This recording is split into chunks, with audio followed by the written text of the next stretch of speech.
to Bhakti Shastri class and Gita Sastri class. Thank you so much for joining live with us. Let's begin the session by chanting the prayers. Om Jnana Timirandhasya Jnananjana Shalakaya Chakshuranmilitam Yena Tasmai Shri Gurave Namaha Shri Chaitanya Manobhishtam Sthapitam Yena Bhutale Swayam Rupaha Kadamayam Dadati Swapadantikam Vandeham Shri Guru Shri Yuta Padakamalam Shri Gurun Vaishnavamscha Shri Rupam Sagrajatam Sahagana Lalita Shri Rupam Sagrajatam Sahagana Shri Rupam Sagrajatam Sahagana Raghunathanvitam Tam Sajivam Sadvaitam Savadutam Parijana Sahitam Krishna Chaitanya Devam Shri Radha Krishna Padan Sahagana Lalita Shri Vishakhan Vitanscha Namo Vishnu Padaya Krishna Prishtaya Bhutale Srimate Bhaktivedanta Swamin Iti Namine Namaste Saraswate Deve Gauravani Pracharine Nirvisesha Shunyavadi Paschatya Deshatarine Namo Mahavadanyaya Krishna Prema Pradayate Krishnaya Krishna Chaitanya Namine Gaurtishe Namaha He Krishna Karuna Sindho Dinabandho Jagatpate Gopesha Gopika Kanta Radha Kanta Namostute Tapta Kanchana Gaurangi Radhe Vrindavaneshwari Vishabhanu Sute Devi Pranamami Hari Priye Mancha Kalpatarordhyasya Kripa Sindhu Devacha Patitanam Pavanebhyo Vaishnavebhyo Namo Namaha Hey Shri Krishna Chaitanya Prabhu Nityananda Shri Advaita Gadadara Shivasadi Gaura Bhaktavrinda Hare Krishna Krishna Krishna Hare Hare Hare Rama Rama Rama Hare Hare. Today is day 15 of the course. We are discussing chapter 2 of Bhagavad-gita, contents of Gita summarized. This is 6th lesson on chapter 2. Chapter 2 is quite long, the second longest chapter in Gita. It has 72 verses and it gives a summary of the whole Bhagavad-gita. It discusses Sankhya Yoga, Jnana Yoga, Bhakti Yoga, Nishkama Karma Yoga, all different types of yoga, but in brief. And then Lord Krishna is going to elaborate each one of them in later chapters. In the session yesterday, we started discussing about the about Buddhi Yoga, first as Bhakti Yoga and then later on as Nishkama Karma Yoga. So before we start with our discussion for today, I would request some of you who hardly speak in the class and don't participate in the discussion or answering the questions can tell us what did we learn today. You can revise and speak some points from yesterday's discussion. Right? Kalavati Vishaka Mataji, your hand is up. You want to contribute? So what do you remember from yesterday's discussion?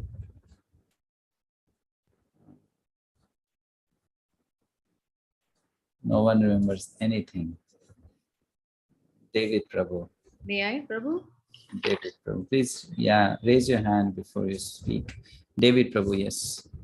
Yes, Hare Krishna, Your Grace. Hare Thank Krishna. you so much for another class.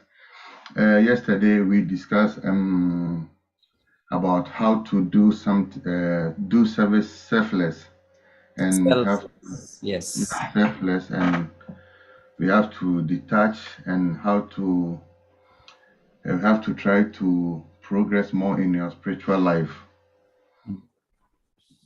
Okay, so selfless service, a selfless work, that's called Nishkama Karma Yoga. Thank you.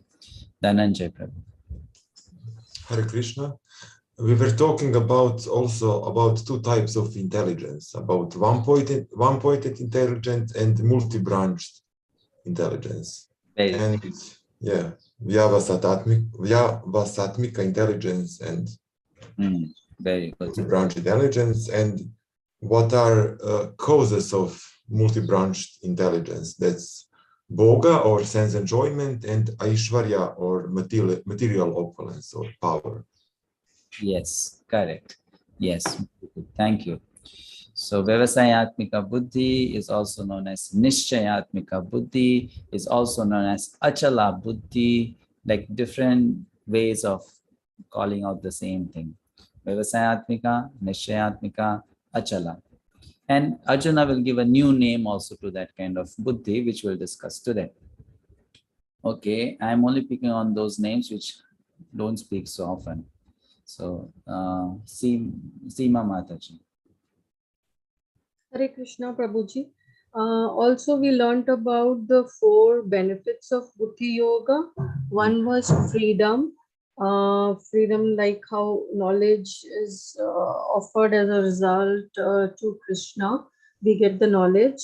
And then another benefit of Buddhi Yoga was devotion. So, okay, so first was freedom from good and bad reactions. And the second one was entrance into spiritual abode, like that. Okay, Surekha Mataji. Hare Krishna Prabhuji, sorry, my camera is still off. I'll on it within 5 minutes. My learning is, as from river, we, easily can draw water as compared to many wells. It gives us a clarity that if we are completely surrender unto the lotus feet of Lord Shri Krishna rather than all the demigods, we will take less time to go to Lord's abode. Otherwise, if we are, surrender to each and every demigod, we will definitely go, but it will be via condition, via this platform, via that platform. This was my learning. So what was the analogy for that was given by Lord Krishna to explain the demigod worship approach and Krishna worship approach? What is the analogy? Don't remember? It is from as compared to many wells to draw water, we should draw only from one river. Yes, very good. Thank you. One river will suffice for all purposes. All right, Achyutanand Prabhu. Hare Krishna. Prabhu, we have also had a group discussion wherein we discussed about although we have so many material facilities is there, that is not used in Krishna service, that will not be fruitful because that will be hindrance in our Krishna consciousness. Also, we learned types of work. So like it's karma, vikarma, and also akarma. So that is also one of the topics that we discussed yesterday. Okay, very good. Thank you, Prabhu. And Vijay Krishna Mataji. Hare Krishna Prabhu. Yesterday we also learned that 4 reasons Arjuna for not fighting, and Krishna how he is pacifying him and asking him to fight. Okay. And we discussed ourselves about what are the resources we got from Krishna and how we can use that resources for the purpose of Krishna consciousness. Thank you. Very good. And last point, Usha Mataji. Actually, the points which I wanted to speak has already been spoken, but probably I'll just flag a few. We have a list of resources like, wealth and all the goodness. So, and what are the opportunities you have for using these skills, towards Krishna consciousness. Just flagged a few yesterday itself. After that, did not add. The body which, the cover which God has given us, I think we should be using it for serving Lord Krishna, doing Kirtan, bhajans, and spreading and disseminating all the teachings which we are going to learn through this Bhakti Shastra. Fine. And, You may have a lot of points for that that. You can send those points to me personally later, how you can do that. Thank you so much. So good revision, yeah, about the points. Let's move to our discussion today. Mangalacharan. Namostute Vyasa Vishala Buddhe Fullara Vindayata Patra Netre Yena Tvaya Bharata Taila Purnaha Prajvalito Jnanamaya Pradipaha Prapanna Parijataya Totra Vetreka Panaye Jnanamudraya Krishnaya Gita Duhe Namaha. We are discussing now, we are going to start a new section, which is 2.54 to 2.72, Sthita Pragya, fight. So here the theme is going to be centered around this word called Sthita Pragya. Sthita means situated, and Pragya means intelligence. Pragya is one of the words, names of intelligence. Pragya. Sthita means fixed. So you can see it's the same as Vivasayatmika Buddhi. Arjuna is just using a different name to refer to the same thing. So it's a continuation of the topic, right? Not a new topic is starting. It's continuation. Arjuna is using what? A different name. Sthita Pragya means fixed in intelligence. Same thing as Vivasayatmika Buddhi, same thing as Achala Buddhi, same thing as Nishchayatmika Buddhi, same thing as intelligence fixed in Samadhi. It's just the same thing. So he's going to ask a question now to Krishna. In that one question, there are 4 questions. Arjuna Uvacha Sthita Pragyasya ka bhasha samadhistasya keshava Sthita dihi kim prabhasheta kim asita vracheta kim. Now go to verse number 2.53, just the previous one, and there you will see there is a line where Lord Krishna says Samadhavachala Buddhis.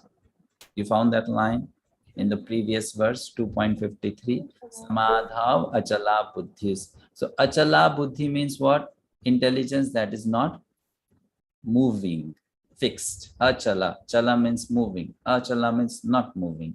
Achala Buddhis, fixed intelligence. So taking the connection from that, Arjuna is asking a question here, because Krishna mentioned in the previous verse that a person who has a fixed intelligence, he behaves or has certain characteristics, or that person is able to perform yoga properly. So now Arjuna wants to clarify how to identify such people.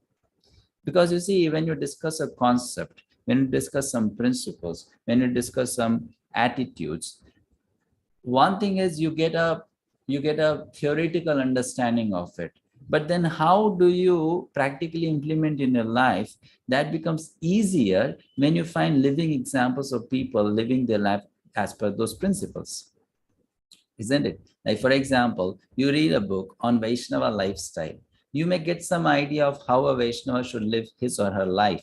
But when you meet a Vaishnava who in practice follows all those principles in his life or her life, meeting that Vaishnava will give you a much more clear picture of how it should be. Isn't it? Just then reading the book. Or let's say you read a book on deity worship, how to worship the deities, the Archa Vigraha form of the Lord. So there you will read, okay, you should offer the lamp like this, you should offer flowers like this, you should offer fruits like this, you should dress the deity like this. But if you get the hands-on experience of watching someone offering deity worship to the Lord, you will learn much better. You will learn much more. So Arjuna is saying here, you gave me the concept of Vivasayatmika Buddhi. I really like it. But if I want to identify living examples of personalities who have this kind of Buddhi, how will I identify? How will I know? So he's asking this question then. What? Sthita Pragyasya ka bhasha. 4 things are there which I marked in 4 colors. Ka bhasha is first question. Kim prabhasheta is second question. Kim asita is a third question. And vrajeta kim is fourth question. Okay. How do you know it's a question? Ka and kim are the words for question. Kim means what? No, sorry, kim means how. And ka means what? Ka means what? Kim means how. So 4 questions are there. And then I marked 3 separate words, dual words with red line. Sthita pragyasya, samadhistasya, sthita dhihi. They all are different words with the same meaning. Okay. Whether you call sthita pragya, whether you call sthita dhi, whether you call samadhistasya, it's the same meaning, 3 different words. So Arjuna is asking these 4 questions to Krishna to clarify,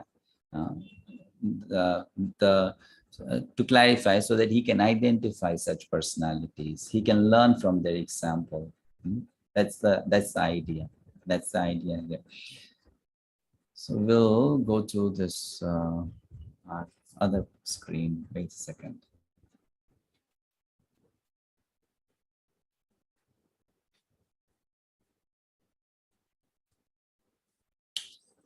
Arjuna said, "O Krishna, what are the symptoms of one whose consciousness is thus merged in transcendence? How does he speak and what is his language? How does he sit and how does he walk?" The questions seem to be very simple, basic questions, but then these questions have deep meanings actually. They are not so simple and basic questions. Arjuna is not asking gross level questions like, what is his language, means what is mode of communications, English or French or Chinese. No, he's not asking that. He's asking something deeper. And when says sitting, then he's not asking whether they're sitting in Padmasana, Mayurasana, Mandukasana, which asana. No, he's not talking on gross level. He's talking about the state of mind. So we will decode those questions with the help of Srila Vishvanatha Chakravarti Thakur. But before that, let's quickly analyze a bit more about these questions and their answers. So these are the questions as you see in the table, and Lord Krishna is going to answer them in the verses which you see on the rightmost column of the table. He'll answer first question in 2.55, second in 56-57, third in 58-59, and last question in 64-71. And that's how the chapter will get over.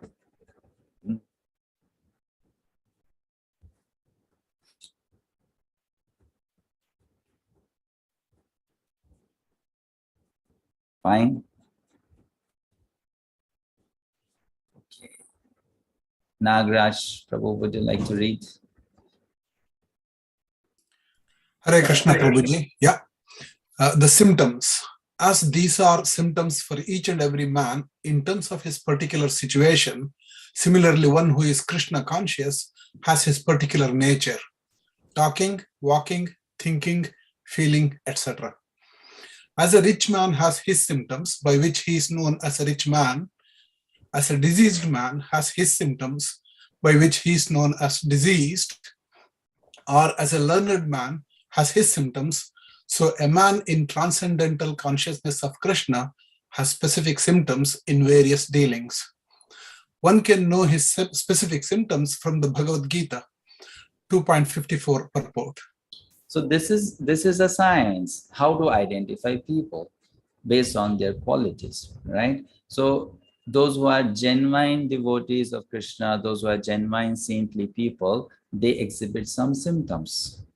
And it will do good for anyone interested on the path of spirituality to know about those symptoms and be sure that you actually have come across a true, genuine sadhu and not an imposter, right?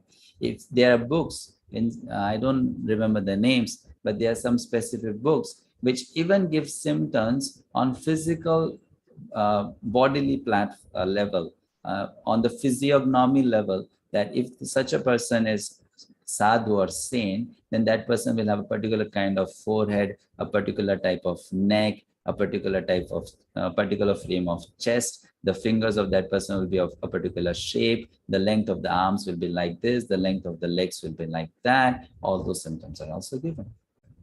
I'll tell you a true story.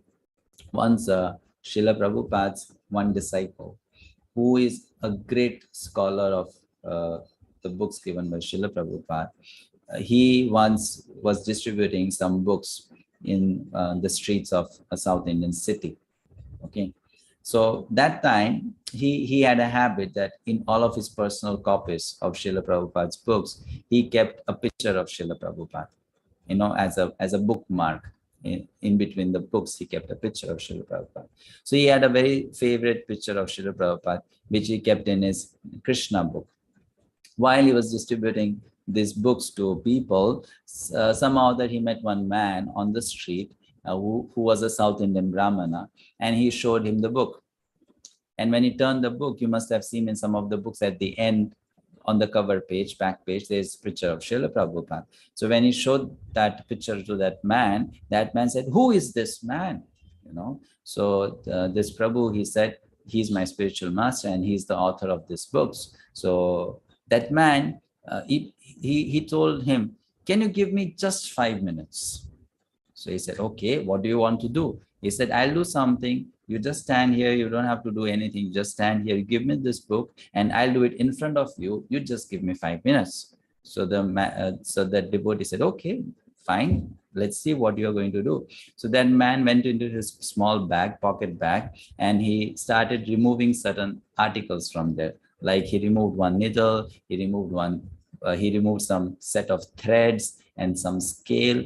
And then what he did, he took the picture of Srila Prabhupada and he started taking measurements of his forehead, his face size, his neck size, his shoulder size, his ear size, and different angles. And he was doing this for 5 minutes. And then he drew some geometrical diagrams on a piece of paper, which this devotee could not understand. And after doing all that analysis, this Brahmana told to this devotee, "You know something?" This devotee said, "What?" He said, "This man whom you say is your guru, he is the most pure person present on this planet in this era." So that devotee said, "How do you know that?" Then he told that, "I belong to a particular tradition, a family where all our ancestors, they have been blessed with this knowledge. By looking at anyone's picture, we can come to know who this person is by calculating, making different calculations, looking at the size of the face and the different ratio and proportions. So on that basis on that calculation, I'm telling you, this man is the most pure personality present on the earth as of now." And he said, "Give me all your books." Because I want to read the books written by such a person. So this is called physiognomy, and they are scriptures which give you detailed knowledge of this.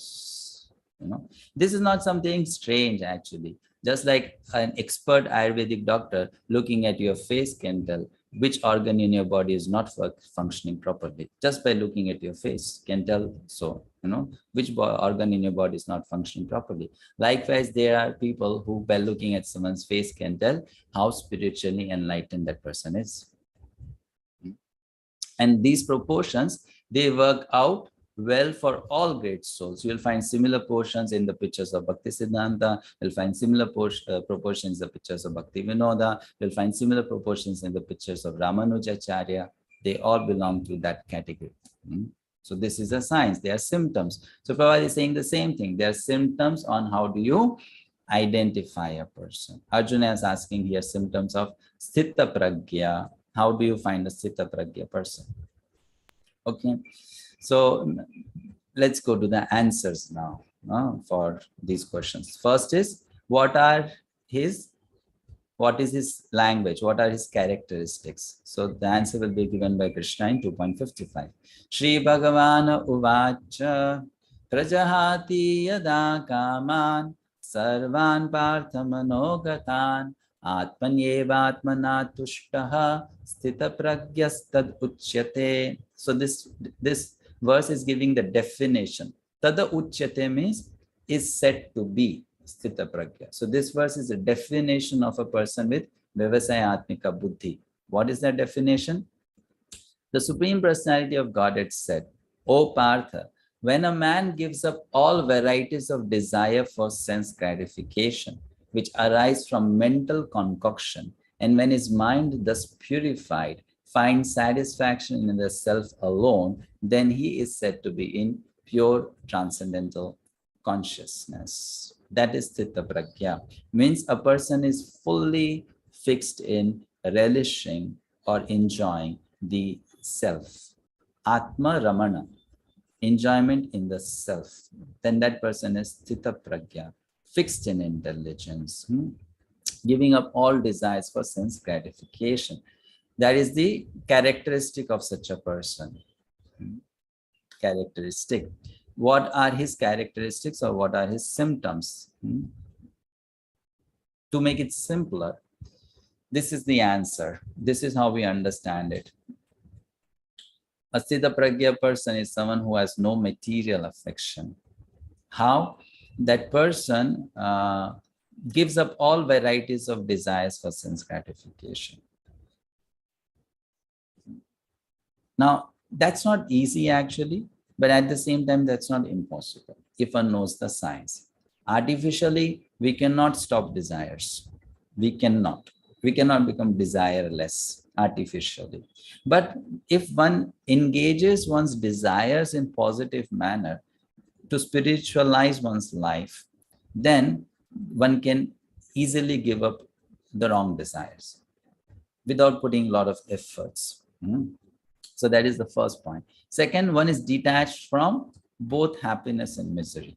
Not just detached from misery or not just detached from happiness, but detached from the idea of happiness and misery. Being detached means what? Accepting both whenever they come.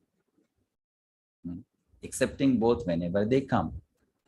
That's what it means to be detached. And third thing is fully satisfied by fixing one's consciousness on the self. How do you do that? You see, we all derive satisfaction from our identification. Isn't it true?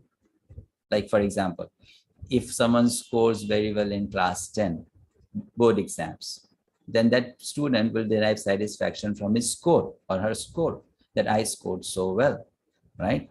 If someone does a good performance on the stage, dances well or sings well, then that person derives satisfaction that I'm a good singer, I'm a good dancer, isn't it? So we derive satisfaction from our identity. Okay, I'm a successful man, I am an honest person, I am very humble, I am very intelligent, I am very learned, I am very skillful, right? I'm very kind towards others. So these are different identities and we derived satisfaction from that. But for someone who is Sthita Prajna, they derive satisfaction from the identity, I am an eternal servitor of the Supreme Lord. Dasoham. Who am I? I am Krishna's servant. And they derive joy from that identity. They derive joy from that identity. Why they are happy? They are happy because of this identity or identification. That keeps them happy. And the beauty of this identification is something which is not present in other identities or other identification. What's that? In all the other identifications we make, there are chances of losing that identity. Because let's say I'm a good singer, I may be very happy about it, but then when I come across a person who is a better singer than me, then my identity gets challenged. I'm not the best singer anymore. Someone else is better than me. So I'll become morose. Or let's say, if I derive joy from success in life, the day I'll not be successful, then I'll become morose because I identify with success, isn't it? Whereas when I start identifying myself as Krishna's servant, because that identity is an eternal identity and no one can challenge that identity, it cannot be stolen away from you, it cannot be snatched away from you. No one can kill that identity. A person can derive eternal joy from that identity. Eternal joy, satisfaction from that identity, that I am Krishna's servant. So in this way, that person is fully satisfied in the self. Fully satisfied in the self. Always happy. So when it says no material affection, does it mean that being spiritually advanced, one should show no affection or any other emotion towards others at all, and one should become like a stone? No material affection. Does it mean so? No, it doesn't mean so, right? What does it mean when we say no material affection? It means no material affection. It doesn't mean no spiritual affection. It means no material emotion. It doesn't mean no spiritual emotion. And what is the difference between material emotion and spiritual emotion? They both may look similar, but they stem from different soil. Material emotions, they stem from material identification. Spiritual emotions, they stem from spiritual identification. So Arjuna, he heard the entire Bhagavad-gita, but the day on the battlefield when his son got killed, Abhimanyu, Arjuna cried. So he heard Bhagavad-gita, he became fixed in intelligence, but when his son died, Abhimanyu, Arjuna cried. Right? Arjuna cried. So one devotee, when he heard this pastime, he asked Srila Prabhupada, how can Arjuna cry? This is Maya. This is material emotion. How can Arjuna cry? He has already heard Bhagavad-gita and now he is fixed in intelligence. So how can he show affection like that? So then Srila Prabhupada said, Arjuna is crying not because Abhimanyu is his son. Arjuna is crying because Abhimanyu is a good devotee of Krishna, who happened to be his son. Right? So here the emotion is stemming up from spiritual identification. So that's spiritual emotion. If that emotion is stemming up from material identification, that's material emotion. So here it is said, no material affection. Doesn't mean no spiritual affection. Beyond sankalpa and vikalpa. This is something very important to understand. Who would like to read? Prahlad Anand Prabhuji, would you like to read? Dhanavad Prabhuji. Beyond sankalpa, vikalpa. At the present moment, in our material condition, we are speculating and baffled because it is the nature of the mind to create something and again reject it. The mind will think, yes, let me do this. And then it will decide, oh, better not to do this. This is called sankalp, vikalp, deciding and rejecting. This is due to our unsteady condition on the material platform. But when we decide to act according to the supreme consciousness, there is no such duality. There is only one thought, let me do it because it is sanctioned by the supreme consciousness. Lecture on BG 2.5, 55, 56, New York 66. Thank you. So here we have a beautiful analysis of the mind. Generally, the mind functions like this. It will accept and it will immediately reject the idea also. Sankalpa and vikalpa, you know. Like, for example, have you seen children when they go to a toffee store or a chocolate store and they have a variety of chocolates to buy from, and the mother will say, buy anyone. Then the child will behave in what way? He will pick up one and then say, no, not this one, that one. And then we'll drop that, no, not that one, the another one. So this is called accepting and rejecting. And this is what generally people do. You know, a child may do that with chocolates, people may do that with something else. Isn't it? Right? So that's the nature of the mind. And why it happens? Because we are like, you know, always bargaining. I want to enjoy, and what will give me the maximum enjoyment? Whether this chocolate will make me more happy or that chocolate will make me more happy. So in that scenario, one cannot be fixed in intelligence, because the mind will always take you here and there, here and there, here and there. But if one understands from higher source, eat this chocolate because this is good for you. Let's say the mother says, okay, you have 50 chocolates to buy from. Let me choose for you and give you one. And if you have faith in the intelligence of the mother and you trust that the mother will give you the best, then you don't have to worry about thinking which is good, which is not good. You just accept from the mother and you eat the chocolate, understanding that this is best for me.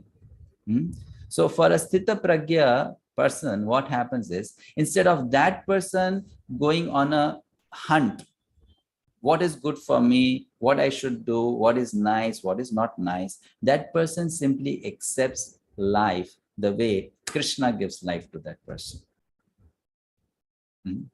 Krishna, the way the Lord provides, that person accepts. Having faith that because this is God-given and God has my best interest in his mind, I should accept it. Then that person becomes fixed in intelligence, steady in intelligence, and the intelligence doesn't jump here and there, Then that person becomes focused on serving the Supreme Lord. And this is not something which is, again, please let's know, this is not something which is done out of immaturity.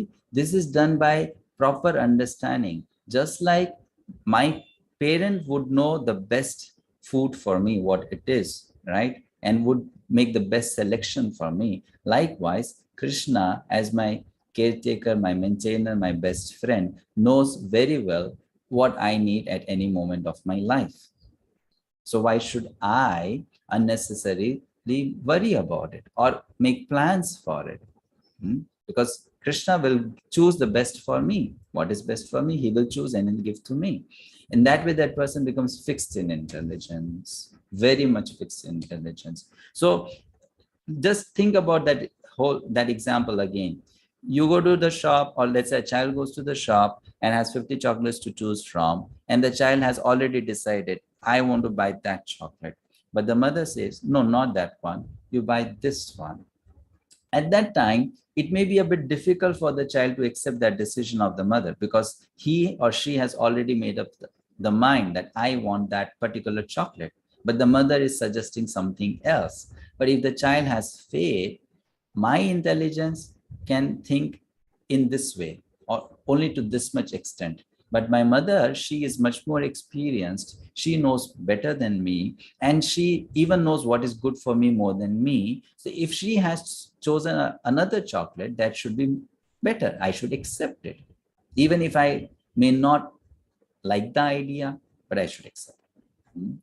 Likewise, those who are fixed in intelligence, Krishna consciousness, they accept life situations, even apparently if they appear to be not so good. Knowing that if Krishna is putting me in this situation, it must be good for me. Krishna is putting me in this situation, it must be good for me. It must be very helpful for me. Knowing that. And isn't that what happens when you put yourself in a training environment? Many times you may not agree with the trainer. The trainer will put you through so many exercises which you will not like, right? But then you put faith in the trainer that yes, if I agree to the rules made by the trainer, the exercises given by the trainer, even if they are difficult, then as a result of doing that, I'll emerge as a successful trainee, right? Isn't it? Putting faith. So that's how a devotee puts faith in Krishna, and it doesn't depend on one's own mind to do the function of sankalpa and vikalpa. This is very important to understand. Next thing, how does that person speak? Next question of Arjuna, verse number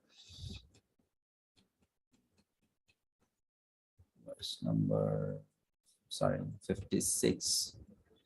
Dukkeshu anudvignamanah sukkheshu vigatas priyah vitaraga bhaya krodhah sthitadir muniruchyate. When the question is how does he speak, we should understand it means how does that person respond to people's kind words, people's harsh words, to people's love and care, to people's hatred. If people envy you, how do you respond? If people appreciate you, how do you respond? If people like you, how do you respond? If people dislike you, how do you respond? Or if people are neutral towards you, how do you respond? That is the answer to how does Asthita Pragya speak. Speaking in what sense? responding or reacting to external stimulations. How do you react? Life will throw situations towards us or will put us in different situations. How do we react or respond to those situations? Like you are walking on the street. You never know a person who is walking towards you on the street, a stranger. How does that person suddenly behave with you? Will that person smile at you, or will that person, just come close to you and slap you? You never know. But if anything like that happens, how will you respond? How will you react? Isn't it? So that's being answered here. Asthita pragya, how does that person respond? One who is not disturbed in mind, even amidst the threefold miseries, or elated when there is happiness. And one who is free from attachment, fear, and anger is called a sage of steady mind. One who is not disturbed, doesn't get disturbed by anything. That person is a sage of steady mind. That's explained here. So in the purports, a very beautiful explanation is given by Srila Prabhupada. But before we go there, let's think of this. Let's do this exercise, because here very practical solutions are given to us for implementation in life. Think about these two experiences in your life, in your personal life, that you met someone whom you did not know and you didn't expect much, but that person happened to be very pleasant and did give you a very, very good treatment, something which you never expected. And that made you feel, wow, what a kind of person this is, very hospitable, very caring and kind. And when you went through that experience, how did you start thinking about that person? What impression did you take from that person? What kind of mental picture you made about that person? How did you start judging that person? Think about it. Is there any such person in your life? Did you ever come across such a person? Or no? Never? Not even once? Okay, just think about it. I'm not asking you to share it. Think about it. Think about it, and then think about what disposition you develop towards that person. Like, okay, this person is very nice, so kind, so gentle, so good. And then maybe you spoke about that person to 10 other people, that this person did this to me and this to me, and like that. And what you did in reaction to that. So that's one situation. Now another situation where someone you never didn't know that person, you didn't expect from that person, very badly treated you. I mean, like insulted you or spoke ill of you, gave wrong, blamed you for something which you never did. And then how did you start thinking about that person? What disposition you developed towards that person? The answer would be, in the first case, I can make this person as my friend. And in the second case, this person is my enemy. Better stay away from this person, right? Friend, enemy. This person is nice, this person is not so nice. Good, bad. No? Generally, we tend to think like that. That's natural, isn't it? Correct? Right? Isn't it? But asthita dhi or asthita pragya will not think like that. Will not think like that. Prahlad Maharaj says, for a self-realized soul, there is no friend and there is no enemy.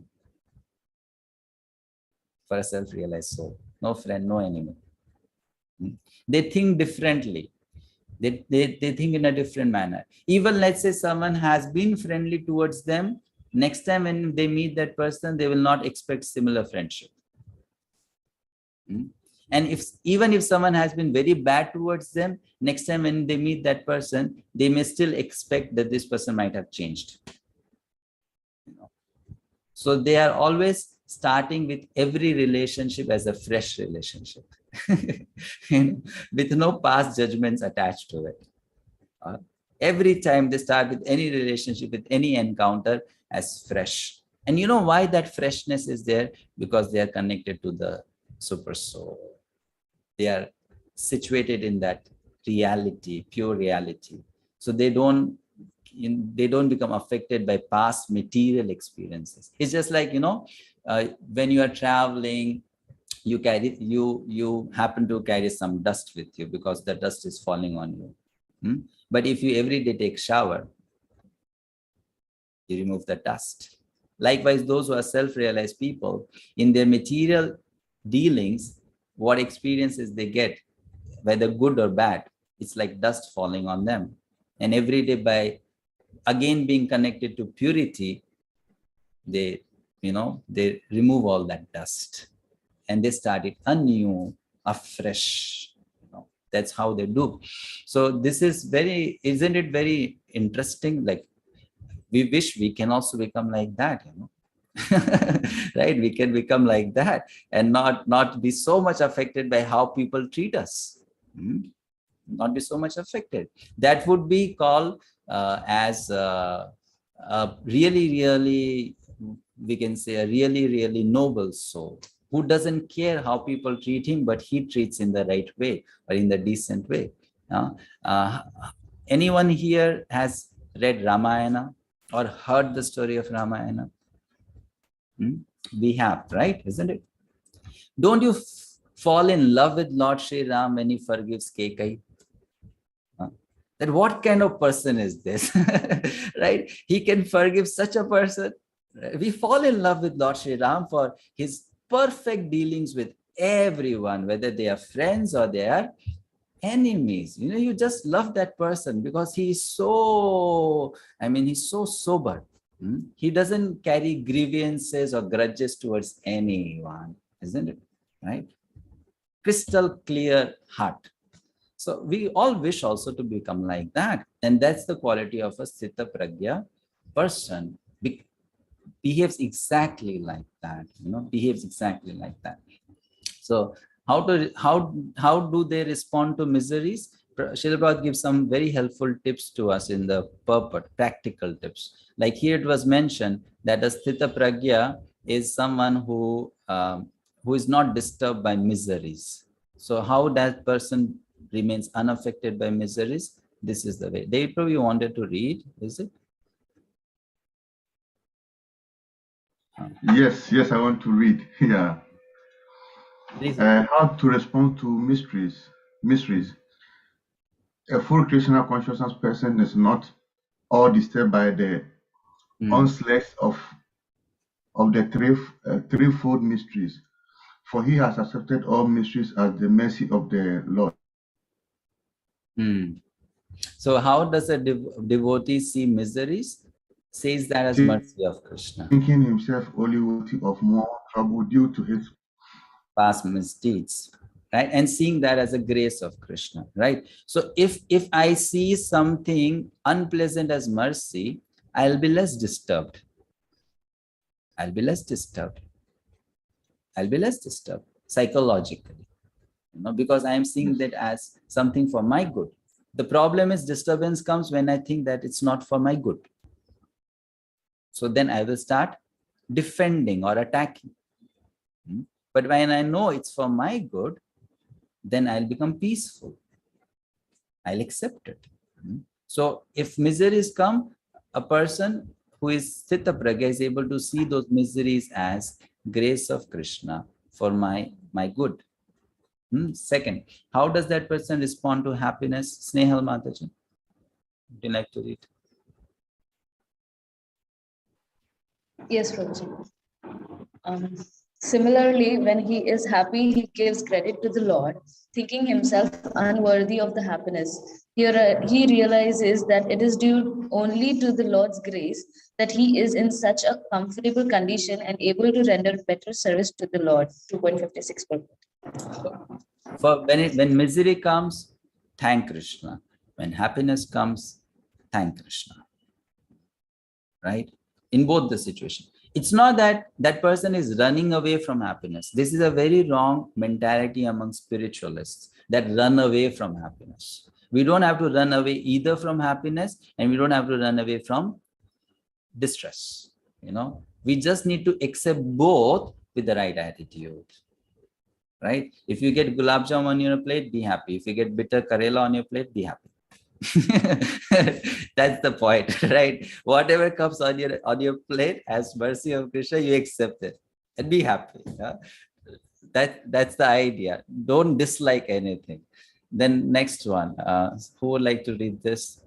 Manjari Mataji, please read. Attachment, fear, and anger. Attachment. Attachment means accepting things for one's own sense gratification, and detachment is the absence of such sensual attachment. But one fixed in Krishna consciousness has neither attachment nor detachment, because his life is dedicated in the service of the Lord. So fear. The point, yeah, okay, please read, continue. Fear. For the service of the Lord, he is always daring and active. Anger. Not at all angry, even when his attempts are unsuccessful. Success or no success, a Krishna conscious person is always steady in his determination.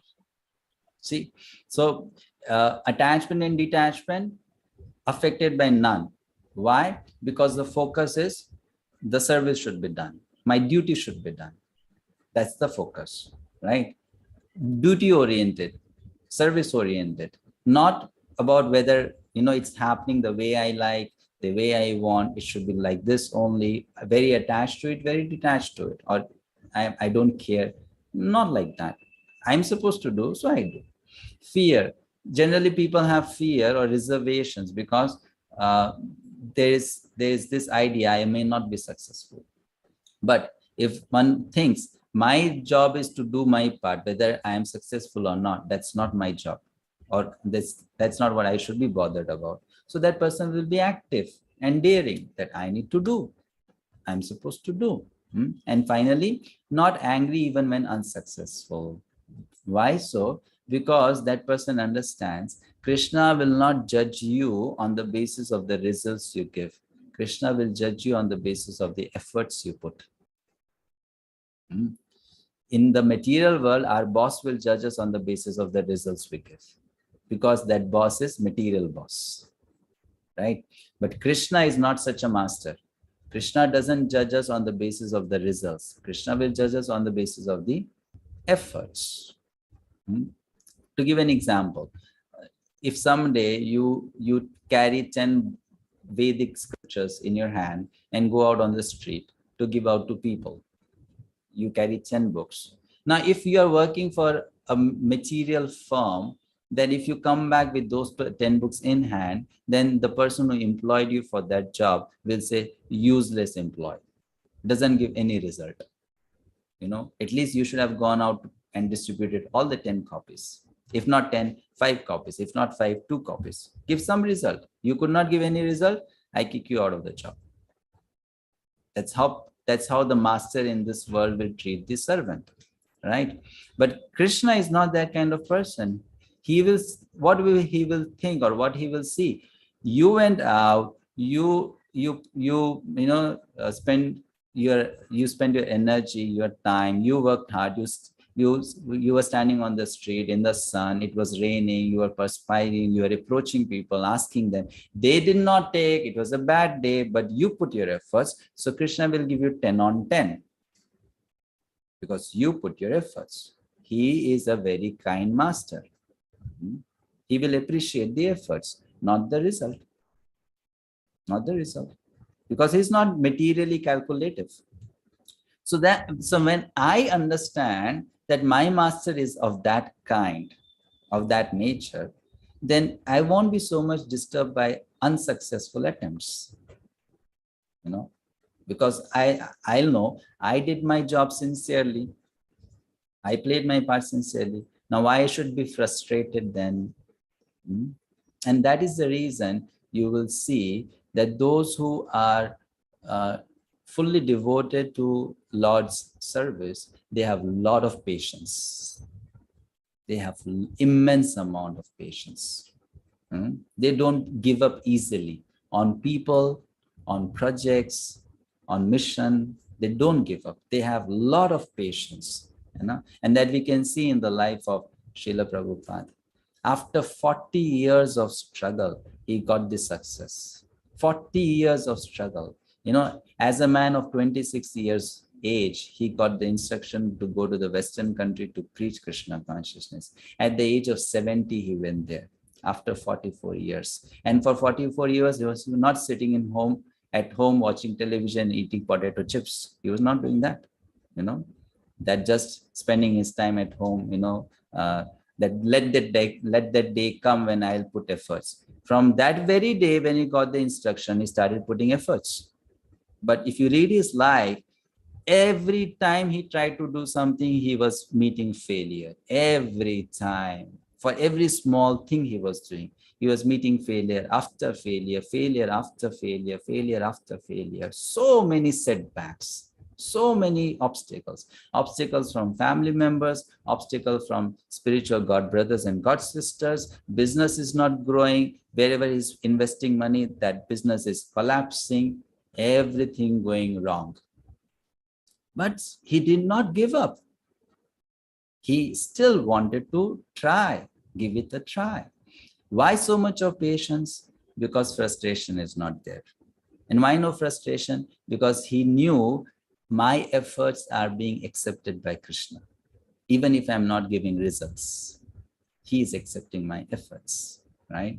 So that person doesn't become angry, then is able to control anger. So these purports are very, very illuminating, and it can really help us long in life if we are serious about developing these qualities. Next topic, which is, okay, we have something more. Next verse. Let's look at the next verse.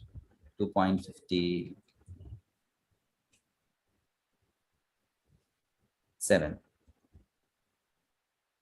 Yah sarvatranabhisnehas tat prapya subhashubham nabhinandati nadveshti tasya pragya pratisthita.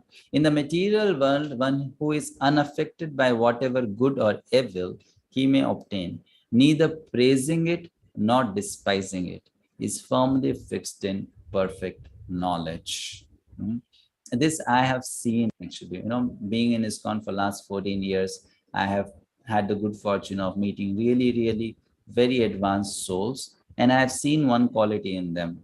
They don't praise anyone or anything too much. And they also don't hate anyone or anything too much. Means nothing can really, make them amazed so much that, oh, this is so nice, so nice, so nice, or nothing can make them so frustrated about anything, that this is so bad, so bad, so bad. Nothing like that.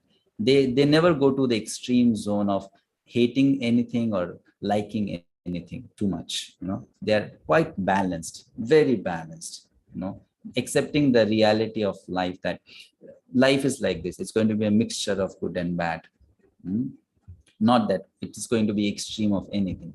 So this is their quality. Someone can read this slide.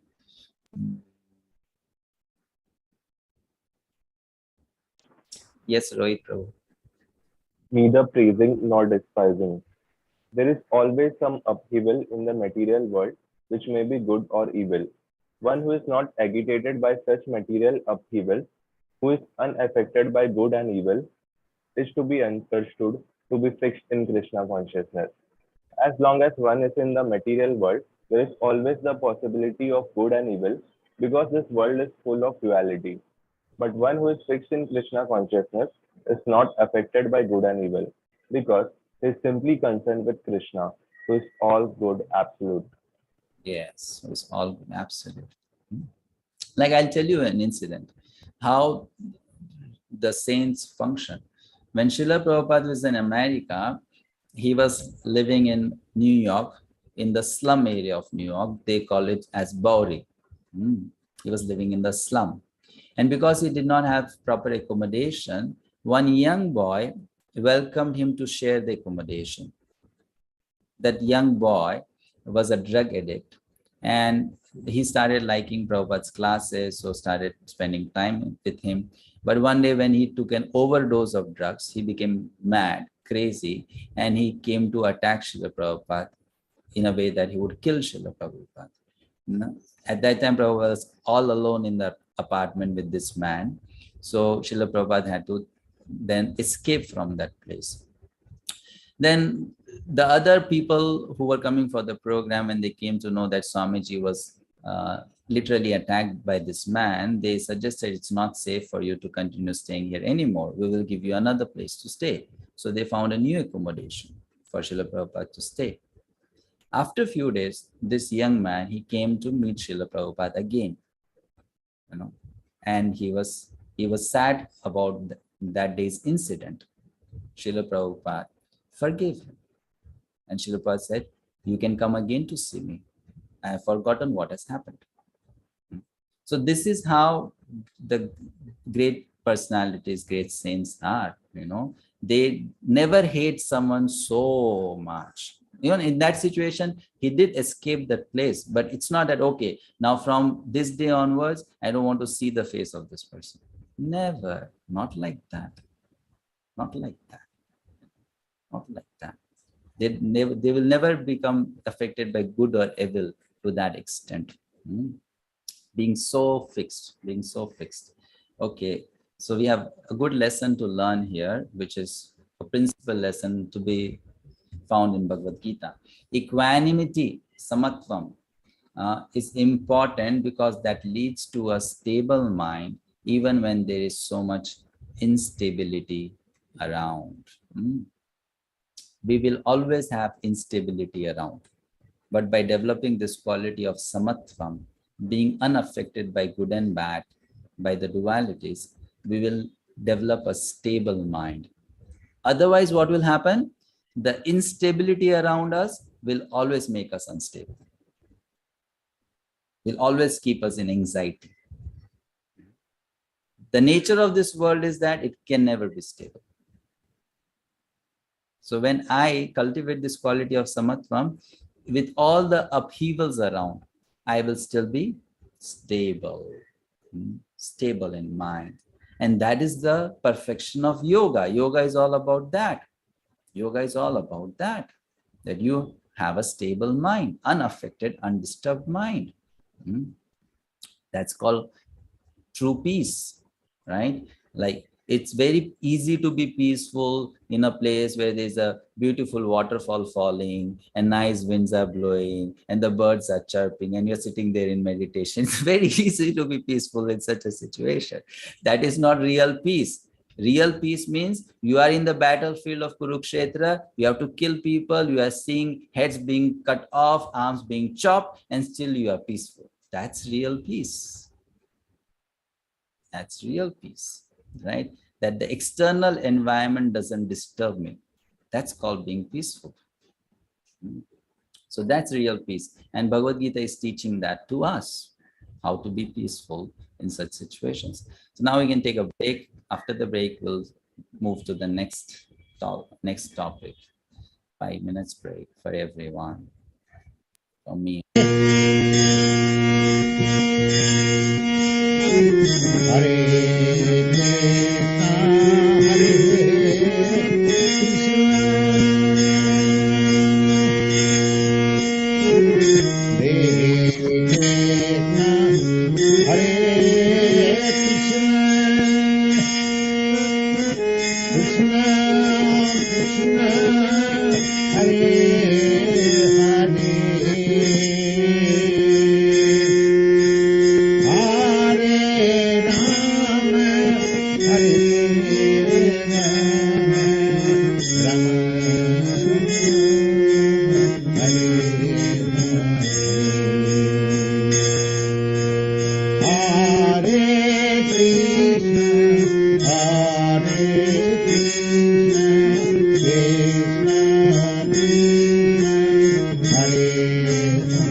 Okay, welcome back. Let's continue the discussion. Moving on to the next verse, which is 2.58. So 58 and 59 are answers to third question, how does he sit? Please try to understand properly the difference between these questions. The first one was symptoms, general symptoms. Second one was, how does that person respond to external stimulation? People are shouting at you, cursing you, people are appreciating you. Life is throwing situations to you, and how do you respond to those stimulations? That was the second one. The third one is, how does he sit? Which means, how does that person check one's own senses and check one's own initiative? You see, there's one thing, like people are coming towards you, approaching you, and then you have to respond to them. The other thing is, how do you stop yourself from taking particular initiatives? Like how can I prevent myself from doing something wrong, starting from my own end? Not that someone is triggering me to do something wrong, but from my own end. That means from internally, how do I check myself? That is, how does he sit? How does he sit? How does he check forces that come from inside? So like that, self-motivated initiatives. Yada sangharate chayam kurmonga niva sarvashaha indriyani indriyarthebhyas tasya pragya pratisthita. One who is able to withdraw his senses from sense objects, as the tortoise draws its limbs within the shell, is firmly fixed in perfect consciousness. So a beautiful analogy is given of a tortoise. A tortoise is a creature. As soon as it anticipates any kind of danger, it moves everything within the shell. The head goes inside, the legs go inside, the arms go inside. And then it becomes like a bunker. Even if you put a bomb there, nothing's going to happen. Safe, completely safe, right? So that's how a person, a spiritualist, a yogi, a jnani, or a bhakta, devotee, withdraws in. This is a great art, very important art. If we can learn this art, we will not become disturbed in life easily. Learning how to withdraw in, pulling yourself in, in situations which are not so pleasant, withdrawing yourself in. This we have to learn. Some people, I have seen this, they become too affected by external environment. And that's why they get very easily distracted. And they know also this, that this is my weakness, I get very much disturbed, very much affected by what goes around. And you'll see some people, they are like, they are hardly bothered by what happens around with them. They're so focused. It doesn't really affect them at all. They might be fights going around, people doing anything, and they are not at all disturbed about it. So how do they withdraw in? How it happens? How is it possible to be able to withdraw? So the example is given of a tortoise, a very good example. And we can learn from this creature. Control the senses. Okay, who would like to read? Satyadevta Prabhu, would you like to read? Yes, Prabhu. Thank you. The test of a yogi, devotee, or self-realized soul is that he is able to control the senses according to his plan. Most people, however, are servants of the senses and are thus directed by the dictation of the senses.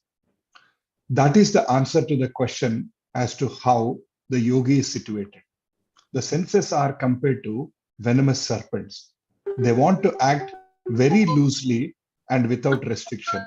The yogi or the devotee must be very strong to control the serpents like a snake charmer. 2.58 purport. Hare Krishna. So the senses are compared to snake.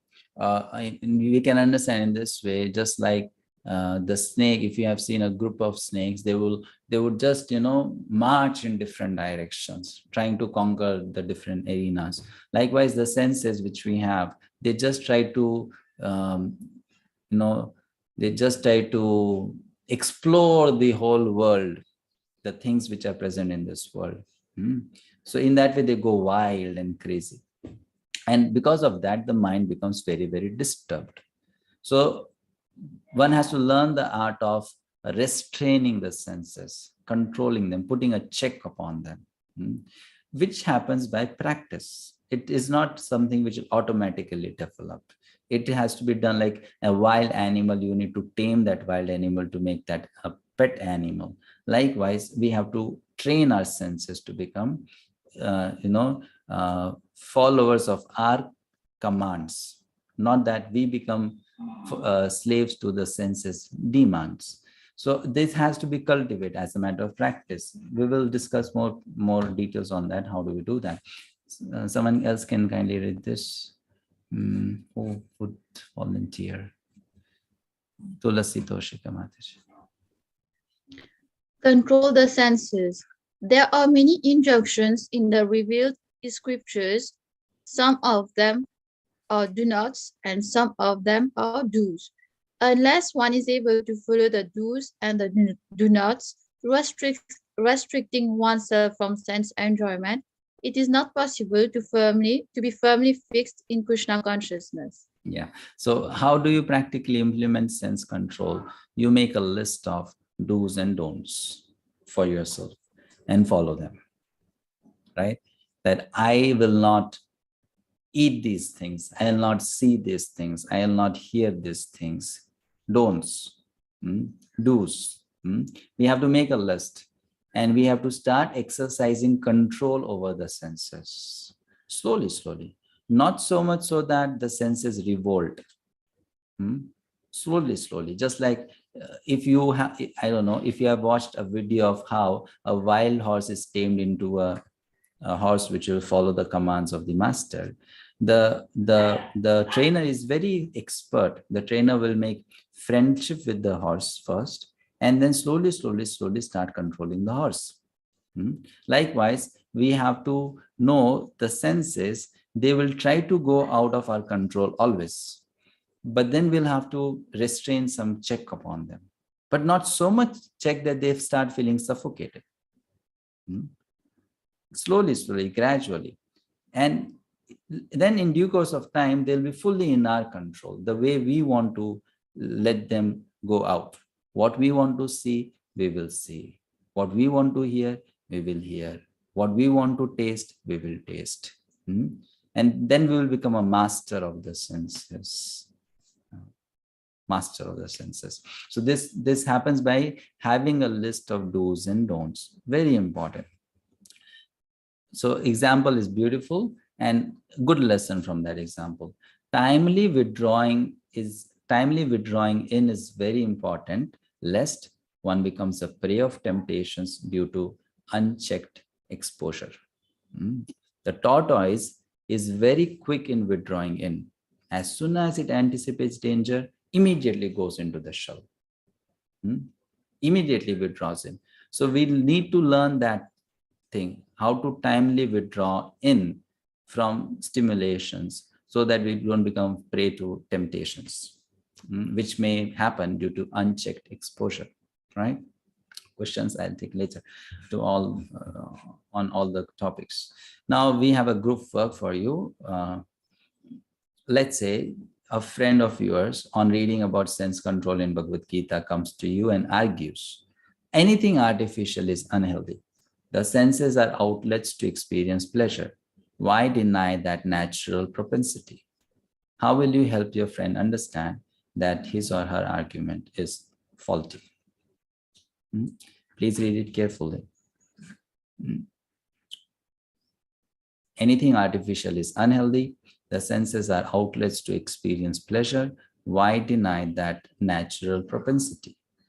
So how will you help that friend of yours understand his argument or her argument is faulty and sense control is going to be good, healthy, and helpful in life?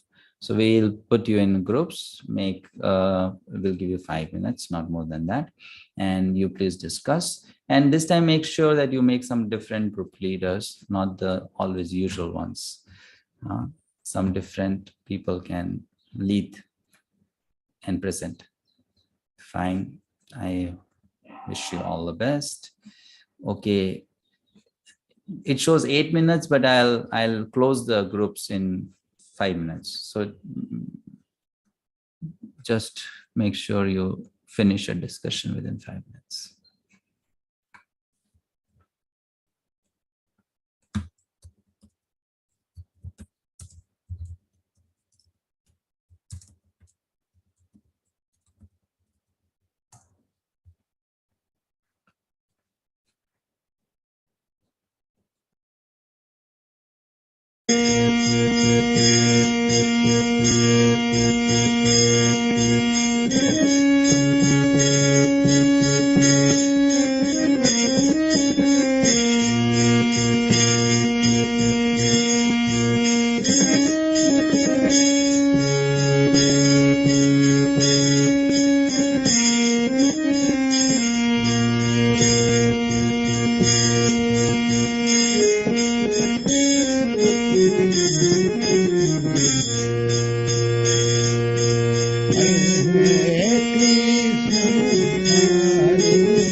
I hope you could complete the discussion.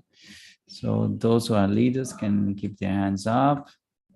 I think there will be 6 people as group leaders.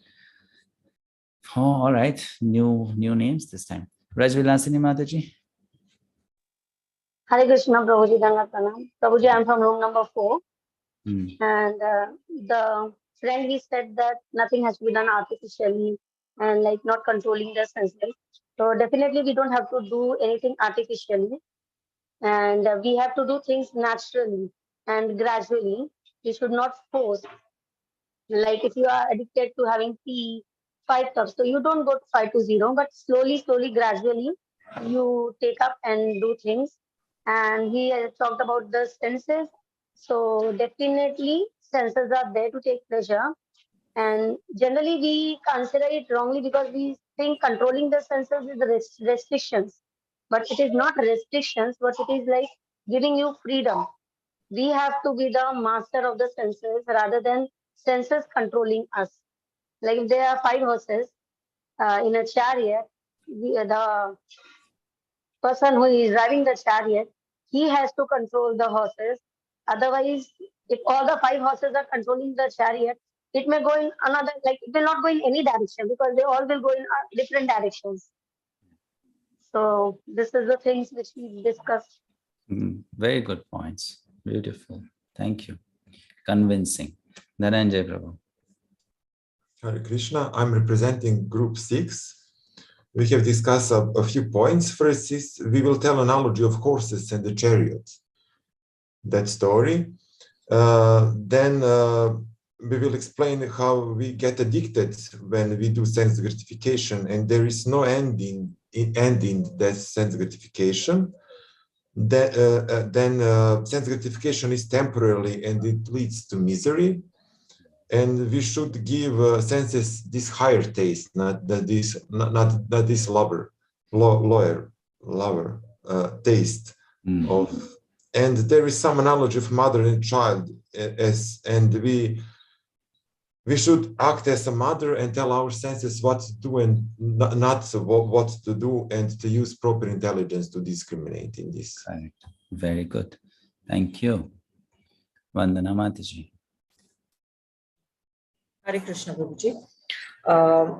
We'll start with it saying that even the animals, they have these senses, which they want to enjoy. And we being human beings, we have to be, we are on a higher platform than them. So these senses we should use for dovetailing it going towards the Lord. And if we just keep on just trying to satisfy our senses, they are not going to be satisfied because the urge increases, and which is unhealthy, and anything unhealthy for body is not good, and we'll be suffering from it, and we'll not be able to go back to goddess. I mean, that is our basic goal of life. All right. So it will not be achieved. Okay. Fine. Thank you. Navniti Mataji. Hare Krishna, Prabhuji, Dandavat Pranam. Senses need to be controlled. This everyone understand, whether voluntarily or in a subtle mind, whether he is a devotee or a non-devotee. But for a devotee, we can help them understand that they have a proper understanding that for sense gratification we can take the help of Krishna consciousness, like offering food to Krishna and then taking that prasadam. And like Bhaktisiddhanta Saraswati Thakur has said that every day we should hit our mind with a broom so that that mind remains in control. And for a non-devotee, they also understand that sense control is so much important for physical fitness. But dear friend does not understand. Prabhuji, these days people are so much fanatic about yoga and everything and physical fitness that they will. This particular friend does not understand.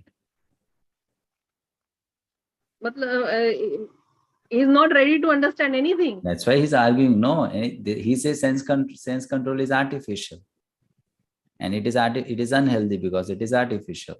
It is artificial, Prabhuji, but It is. He will definitely understand if a few group of people who are from the film industry or Bollywood follow that. People definitely follow those things That's without okay. understanding But the things. point is, the question is, please try to understand the question. If the person is not eager to eat, is not interested in eating cakes, if you sell cakes, will that person buy? No. First of all, you have to make that person understand, okay, this cake is nice, then that person can buy. So here the question is, that person doesn't think that sense control is nice or is good or is healthy. So if I have to convince that person about sense control, I'll have to give scientific facts, a logical explanation how sense control is healthy, not unhealthy. How sense control is artificial because you have not doing it for a long time. But if you start doing it, then it's natural. It's not artificial. That's how our argument should be. Then will that person go to the next step and ask you the question, how can I do sense control? Then you can give the example, in the morning, beat the mind with, 100 with the broom 100 times. So when we read the question, we should know what exactly is being asked. This person is not ready for sense control. Not because that person is like a fanatic, but that person is thinking sense control is artificial. So my argument should be how it is not artificial, how it is not unhealthy, how it is good for you. Like what example can be given? Just this example, as if you are a parent and you have a child and your child wants to watch a movie, good movie, not a bad movie, a good movie. So watching a good movie is not a wrong thing. You will allow your child to watch that movie. But if that child wants to watch a movie when it is the time to study for exams, then that is wrong. So you may say, don't restrain the child from watching movie because it is artificial. So the argument can be, I'm not asking the child to not at all watch the movie. I'm asking the child not to watch the movie when it is time to study. Similarly, we are not saying controlling the senses means you deny the senses, whatever they need. We are not saying that you deny the senses, you don't feed the senses, you don't give the mouth to eat, you don't give the eyes to see, you don't give the ears to hear. We are not denying that. What we are saying is that give them how much is needed. Don't overgive them, don't overfeed them, don't give them in the wrong time, in the wrong proportion. That's how the explanation should be. Then that person will understand, okay, yes, that's how it should be done, right? Okay. Yes. Yes. Last Janaki Mataji. Yes, Prabhuji. Pretty much similar on the lines that you just spoke, Prabhuji, is what our group discussed. We said senses have a purpose and they should be used well and carefully, and judgment needs to be judgment needs to be used. And the only way it can be done is helping people to understand the pros and cons of their actions, so that either, if not in the short term, at least in the midterm, they realize it. This is for someone who's probably a grown-up. But someone who's a child, probably they need to experience it. For example, one Mataji said, what do I do when my child actually wants to go and touch something that's warm and that's something hot? So she was saying, maybe I'll allow her or him to, in a controlled way, to experience that, the issue of doing something that they want to do. But I think for someone who is grown up, I think you need to give them the pros and cons, and allow their intellect to work on them so that they understand, or at least in the midterm, if not too late. Correct. You need to overcome it and keep. Yes. And so we said, and finally we said, I think one Prabhuji said, used well, you're very happy. Yeah, if you use your intellect and you keep your senses in control, you're very happy. But then if you don't do it, it's going to be a wreck for you in your life. Yeah. Correct. Very good. And we have a good point in the chat box with Vindarani Mataji, that we can explain them. Even to become materially successful, you need to exercise sense control. Right? One cannot let the senses loose and attain even material success in life, because material success also demands regulation, discipline. That also demands. So if that is needed in material life, it is also so much needed in spiritual life. So we explain like that to that person. So how will you answer back? By giving inputs in this direction, that it is not unhealthy, it is healthy. Giving facts and figures and examples. It is not unhealthy, it is healthy. It is not artificial, it is natural, but you find it artificial because you are in a sick condition. So in a sick condition, what is natural would not be pleasant. Like giving the example of some very often quoted example by Srila Prabhupada. When you're suffering from jaundice, then sugar is your medicine, but sugar will taste bitter. Right? It will taste bitter, but that is sweet. Naturally, it is sweet. And when you are cured, it will be very sweet for you.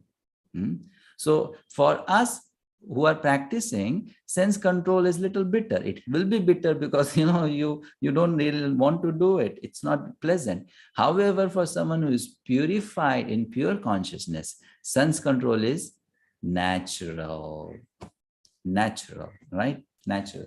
So that is explained. So here, very beautifully, you all contribute to this. Thank you so much. Is that restraint difficult? Now we have to do the sense restraint. Is that difficult? Before we read this, let's read the shloka, related shloka, which is next verse 2.59. A beautiful verse, actually, 2.59. It gives you the hint how to restrain senses naturally. Vishaya vinivartante. Okay, 2.58. Vishaya vinivartante niraharasya dehinaha rasavarjam rasopyasya param drishtva nivartate. Though the embodied soul may be restricted from sense enjoyment, the taste for sense objects remain. But ceasing such engagements by experiencing a higher taste, he is fixed in consciousness. So we don't tell people you just give up the wrong things. We tell people you replace the wrong things with the right things. You don't give up bad. You replace the bad with good, right? So we give them a better alternative option, something much better that will keep them satisfied. And that is the whole science. Do we deny people eating good food? No, we don't. We just say you eat prasadam, Krishna prasadam, good Krishna prasadam. Do we deny people listening to good music? No, we tell them you listen to sattvic or you listen to spiritual music. So we give them a better alternative. In that way, controlling the senses becomes very easy. It's not so difficult. Process of restraint. Okay.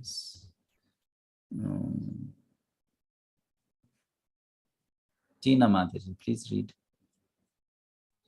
Hare Krishna Prabhupada. Is that restraint difficult? The process of sense enjoyment by rules and regulations is something like restricting a diseased person from certain types of eatables. The patient, however, neither likes such restrictions nor loses his taste for eatables, but one who has tasted the beauty of the Supreme Lord Krishna is in the course of his advancement in Krishna consciousness, no longer has a taste for dead material things. 2.59 purport. Okay. So we'll come to that later. So the understanding is we don't give up, we replace. And if you don't replace, then let me tell you something. If you are trying to give up a bad habit, but you don't replace with a good habit, that bad habit will come back soon.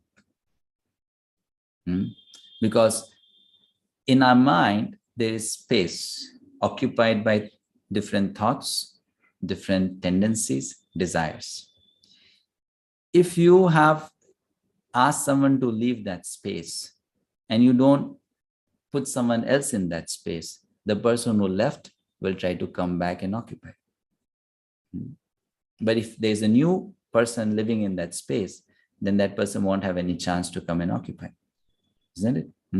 Just like if you remove the tenant from the house, the person there, the tenant removes to one who you rented, and you then bring a new family there or a new person there, then there's no chance to come back and occupy the house. But if the house is empty, anytime that person can come and occupy the house.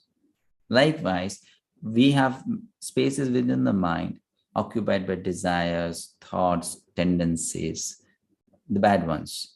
When we tell them, quit, escape, leave, they may, if we forcefully do that, or with some trick we do that, But then we'll have to also give those spaces, good people to live in, and good thoughts to live in, good desires to live in. Then that bad thing won't come again. Otherwise, all people who have some bad habits, they have experienced, even they try to give up those habits, there is a lapse. They fall back. They fall back into those same bad habits. Even if they are trying, like those who are drug addicts, they may try to give up, but then suddenly someday again they will fall back to taking drugs. Why that lapse happens? Because they did not replace them with a very, very soundproof, good alternative activity. That has to be done. So this we have to work, really apply in our life. If something triggers you to do bad, you must find something so good that that triggering is more powerful than the triggers you get from the bad activity, bad habits. That triggering should be so exciting, so stimulating. Then you will be able to sustain and not fall prey to those bad triggers. Remain unaffected by that. Once I was giving a class and I asked the attendants there, when we read about exalted souls, we come to know that they would sleep very less, eat very less, right?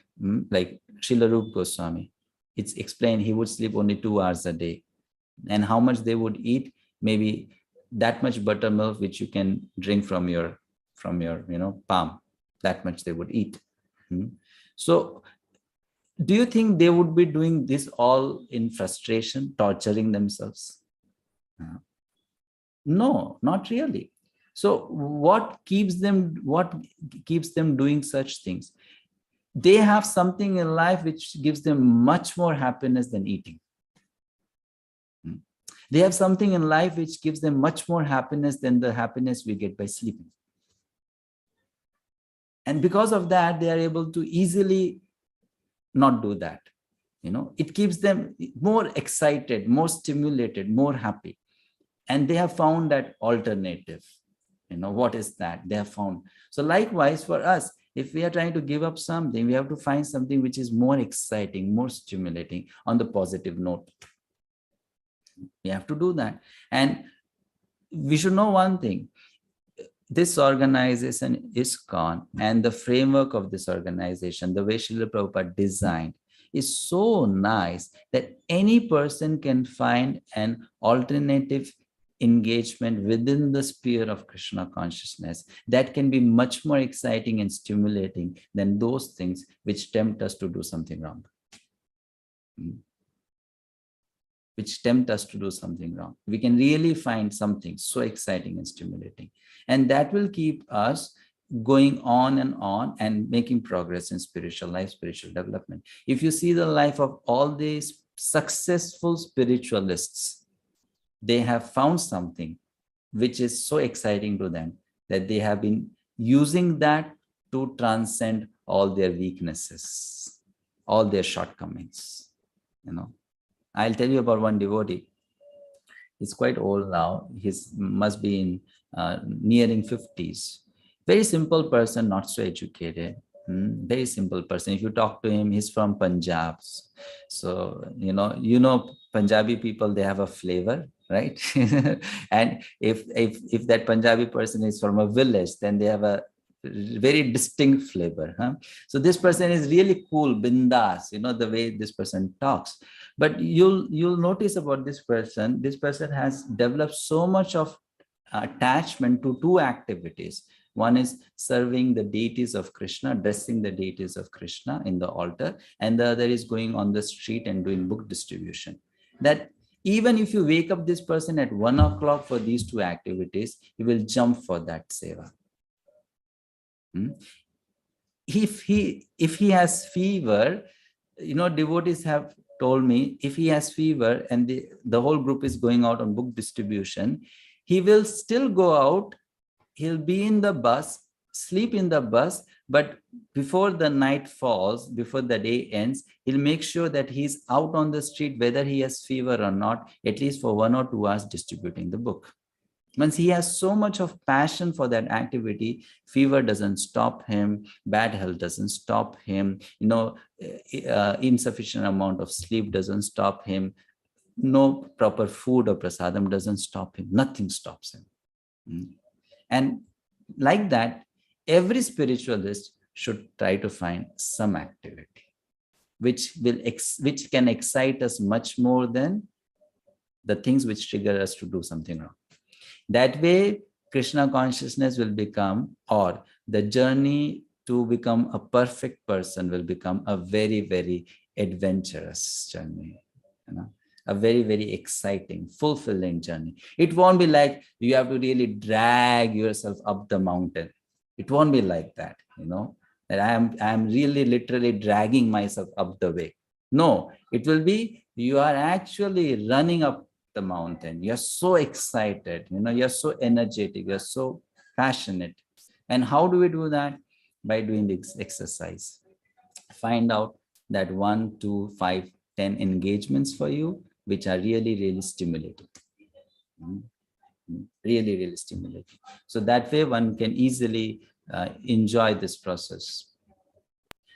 Only by knowledge we cannot check ourselves from temptations. We also need to have better engagements. Just by knowing this is bad and this is good, one cannot give up bad. So many people know what is bad, isn't it? Those who are doing bad, they also know this is bad. But they cannot give up. Like I remember one friend of mine shared, his father was an alcoholic, very much into drinking. So one day his father took him for a business tour, and they were visiting different cities, staying in the hotel. So the son was around 15 years old, and the father took the son for a business tour. They were staying in a hotel. In the lunchtime, they ordered for meals. And along with the meals, the father ordered for a glass of beer. And then the son thought, I should also drink something, So the son went to the counter and ordered for a glass of apple juice, But the person at the counter served the apple juice in the same glass in which he served the beer to father. So the son brought that container, that glass, and sat with the father on the same table. And the father was looking at the glass and was looking at the content within the glass. Now, apple juice also looks quite similar to beer. So then father asked the son, what is this? So my friend said he was quite smart and he was not happy that his father drinks. So he said, why should it bother you? You are drinking what you like to drink. I am drinking what I like to drink. So the father said, at that time he became a little humbled by that. And the father said, you see, I have got into a bad habit. That's my weakness. But why you should become bad? So many people in this world know that what they're doing is bad. Just knowing that it's bad, they are not able to give up, just by knowing it's bad. How do you give up? By getting better engagement, positive engagement. Then you can give up. So Krishna is telling that to Arjuna. Param drishtva nivartate. By better engagements, you can give up. And if one does not do that and one just depends on one's knowledge, then Krishna says, you will not be successful. Why? Verse number 60. Yatato hi api kaunteya purushasya vipaschitaha indriyani pramathini haranti prasabham manaha. The senses are so strong and impetuous, O Arjuna, that they forcibly carry away the mind even of a man of discrimination, which means even if you are very knowledgeable, learned, the senses can actually cheat us. Who is endeavoring to control them? Even if you are trying to control the senses will overpower us. So it's like a disclaimer that be careful. It's not easy to deal with the senses, just like it's not so easy to deal with snakes. So it's not so easy to deal with the senses. They're very tricky, very, very tricky. They may immediately bite you without you knowing that, oh, I have been bitten. So the senses are like that. And next verse then. Tani sarvani samyamya yukta asita matparaha vashehi yasindriyani tasya pragya pratishtita. One who restrains his senses, keeping them under full control, and fixes his consciousness upon me. Now, this is the key line, you can underline it. Matparaha. How to control the senses? By fixing one's consciousness upon Krishna, is known as a man of steady intelligence. One who is not doing this cannot become a master of senses. Cannot. Not possible. Only one who has fixed his consciousness, her consciousness upon the Supreme Lord can control the senses. And in the purport, then Srila Prabhupada gives the example of one yogi and one devotee. Durvasa Muni versus Ambarish Maharaj. Durvasa Muni was a yogi, but failed in controlling the senses. And Ambarish Maharaj, because he was a devotee, was successful in controlling the senses. Right? Durvasa Muni was a yogi, practicing meditation, practicing austerity, but failed.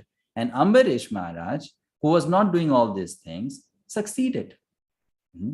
Succeeded. So much so that he could fast from water for 1 year, waiting for Durvasa to come back. And Durvasa could not remain, steady and patient just for a few seconds, because he did not get to drink water before then Ambarish Maharaj. He lost his temper, and Ambarish Maharaj could patiently wait for 1 year without drinking water for Durvasa to come back. Why? Because of being matparaha. So I'll tell you something which I'll not explain now, but you can keep a note. In this purport, you are finding 3 shlokas quoted from Srimad Bhagavatam in this purport. And these shlokas are in the context of the story of Ambarish Maharaj. Through my thorough study of the entire Bhagavad-gita of Srila Prabhupada, many times I found whenever Srila Prabhupada is talking about mind control, whenever, any class, any purport, when he gives you the knowledge of mind control, he will always quote these shlokas, either complete or partially, which means he's giving us hint that these shlokas contain the science of mind control. You want to control your mind, then these shlokas have the answer. Every time he quotes the shlokas, and he quotes the example of Ambarish Maharaj, So in this way, we understand that this is something which he has identified as the solution to the problem. So what they are, you can, if you have read it, very nice, read it again, and we'll discuss in some other class when these shlokas again come up in the context of mind control. So a last question for you to answer for today, then we can take your questions. Can you give some examples from scriptures of personalities who failed to check their senses and fell prey to lust, anger, greed, etc., because they did not take shelter of the Supreme Lord Krishna? You can either put the examples in the chat box. That would also be very nice, saving time. Or you can speak up. Yes? Vishwamitra. Okay. Menaka. Ajamal. Shaubari Muni. Durvasa. Duryodhana. Okay. Bharat Maharaj. Lord Shiva. Shaubari. Not Jada Bharat. You should say Bharat Maharaj, because Jada Bharat was a pure devotee. Jada Bharat in his previous life, and was Bharat Maharaj, he failed, right? Yayati. Yeah, okay. Any other examples come to mind? Indra became prey to lust, anger, greed because they did not take shelter. Ravan, of course. Nahusha. Chitraketu. Okay. Brahma. So many such examples. If you want to know many examples, someday study Srimad Bhagavatam Canto 9. Srimad Bhagavatam Canto 9 has all the greatest scandals mentioned there in the history of humanity. Whatever greatest scandals have been done, you'll find in Srimad Bhagavatam Canto 9, like giving us examples how people can really do nasty things if they are not careful. Srimad Bhagavatam Canto 9 has full of such examples. So we'll stop here. Any questions from today's class? And yes, last thing which I wanted to tell you, it's an announcement. Now you have to start preparing for your coming exams. If you have not started, please do. Your question banks, CBAs, essays, and also shloka learning, which is going to be a major challenge for some of you. So for shloka learning, I have already shared the list of shlokas, the playlist, but some of you neglect the information given in the WhatsApp. So for your information, again, it will help you. I'm showing you the playlist from my channel, which will help you. It is very easy. Anyone can memorize shlokas following those videos. It's like a guided lesson on shloka memorization. I've made a separate playlist for you. You can see here, shlokas to learn, Bhakti Sastri, Unit 1. And it has all the shlokas that you need to learn. Of course, there is extra information in that video that you can skip. Just the initial part, when we are showing you step by step how to memorize shlokas, you can take help of that. And kids have memorized shlokas by this method. All people have memorized shlokas by this method. By this method, you'll be easily able to memorize both the shlokas as well as their meanings, translation. So take help of these videos. You can try to learn one shloka daily for 3, 4, 5 days, and then after that go to the next one. In this way, learn all the shlokas. Practice it every day. It will become easy. And once you start practicing it, then you don't have to find a dedicated time to do it. I memorize my shlokas at times when I'm doing other activities like taking a bath, walking from my ashram to temple. Not that I have to really find out time for shloka memorization. When I'm just doing other things, I can use that time for memorizing shlokas. So you can do that. Online quiz is also part of Bhakti Shastri. Yes, Anit Mataji. Questions? Prabhuji, will you be sharing the shloka card? Shloka card. Yes, I can share. Yes. Actually, I'll have to find. I might have lost them, but yes, if I find them, I'll share. My question is, Prabhuji, in verse number 57, we discussed about equanimity. So in our personal and professional life, we sometimes meet people who are very negative or who are, continuously pulling you down. And so is it okay to disassociate, or we should still work on our attitude and approach to have an equanimous approach? Sorry, I could not. Can you please repeat? So in verse number 57, we discussed about equanimity. Equanimity. So in the professional and personal life, we meet people who are very negative or who are continuously pulling you down, or Yes. So is it okay to disassociate with such people, or we should still work out on our attitude and approach to have an equanimous approach? No, we don't approach them, but if they approach us and they want to change, then we can give them a chance. No, we can't. It's not that, they are there. They are clients. I mean, they're always there. So it's not that we approach them or they approach us. They are a part of our life. So how do we handle that? So if they are already a part of your life, then you handle with them in the way that would be good for you and for them. I mean, it's not that we have to, when you say equanimity does not mean that you become a fool and then you just don't deal with people diligently. That's not equanimity.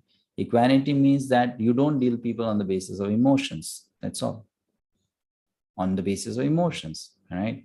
You deal with people as a matter of service. You have to do something for your client. You do it. Not that, okay, this person cheated me, so now every time I have to deal with this person, I'm going to cheat back. Not like that. If that person has cheated you once, maybe you can clarify with that person. If that person you think that person is going to do that again and again, then you can discontinue. But then the wrong thing would be, okay, if that person is cheating me, let me also cheat that person, and we both cheat each other smartly. So that is not encouraged. Rather is that you have a straightforward discussion. You make some policies on which both agree and meet and understand, something like that. So equanimity does not mean that you don't know how the world functions and you are not able to deal with people in the world appropriately. Srila Prabhupada was perfect in dealing with materialistic people. He knew their minds and he knew how to deal with them. Exactly. He was not naive that, okay, let me deal equally with all kinds of people, whether you are a pure devotee, whether you are a cheater. He knew how to deal with different kinds of people. He understood their mind. But at the same time, he dealt with them in a way that they got a chance to improve and upgrade. He never dealt with them in a way that it's a rejection now. If you find a person who has at a certain level, then and you are expecting that person to be at a very high level, then again it's your mistake, isn't it? If a person is a cheater, has been a cheater lifelong, then if I'm expecting that person will suddenly turn into a very good, genuine personality, that is again wrong from my end. But I can definitely help that person to come up from his or her level to a little higher level. I can do that, in a tactful manner, if required, even diplomatically deal with that person to help that person. So the idea is, the underlying principle is that when we deal with people, are we dealing on the basis of compassion, or are we dealing on the basis of exploitation? Are we doing service to people, or are we trying to take from people? So those who are great souls, they function on the basis of compassion. Functioning on that platform, they may get angry, they may shout, they may chastise, they may punish, but the underlying foundation is, I want to serve rather than exploit. Isn't it? That's the foundation. And on that foundation, the way you practically deal with people may be different. If someone is cheating you, then you may also deal with that person smartly. But not on the foundation that I want to cheat back, I want to take revenge, I want to exploit. On the foundation, I want to help that person. Right, isn't it? Just like a mother. A mother may have two sons, one of them very honest, very loyal, very dedicated, and the other one who lies to the mother. So now the mother she has concern for both, wants well-being of both, but she'll deal differently with two different children because she knows their mind. But whatever way she deals externally, the underlying foundation is, I want good for them. Not that this son is a rascal, now let me also make sure he goes to hell. No, not like that, isn't it?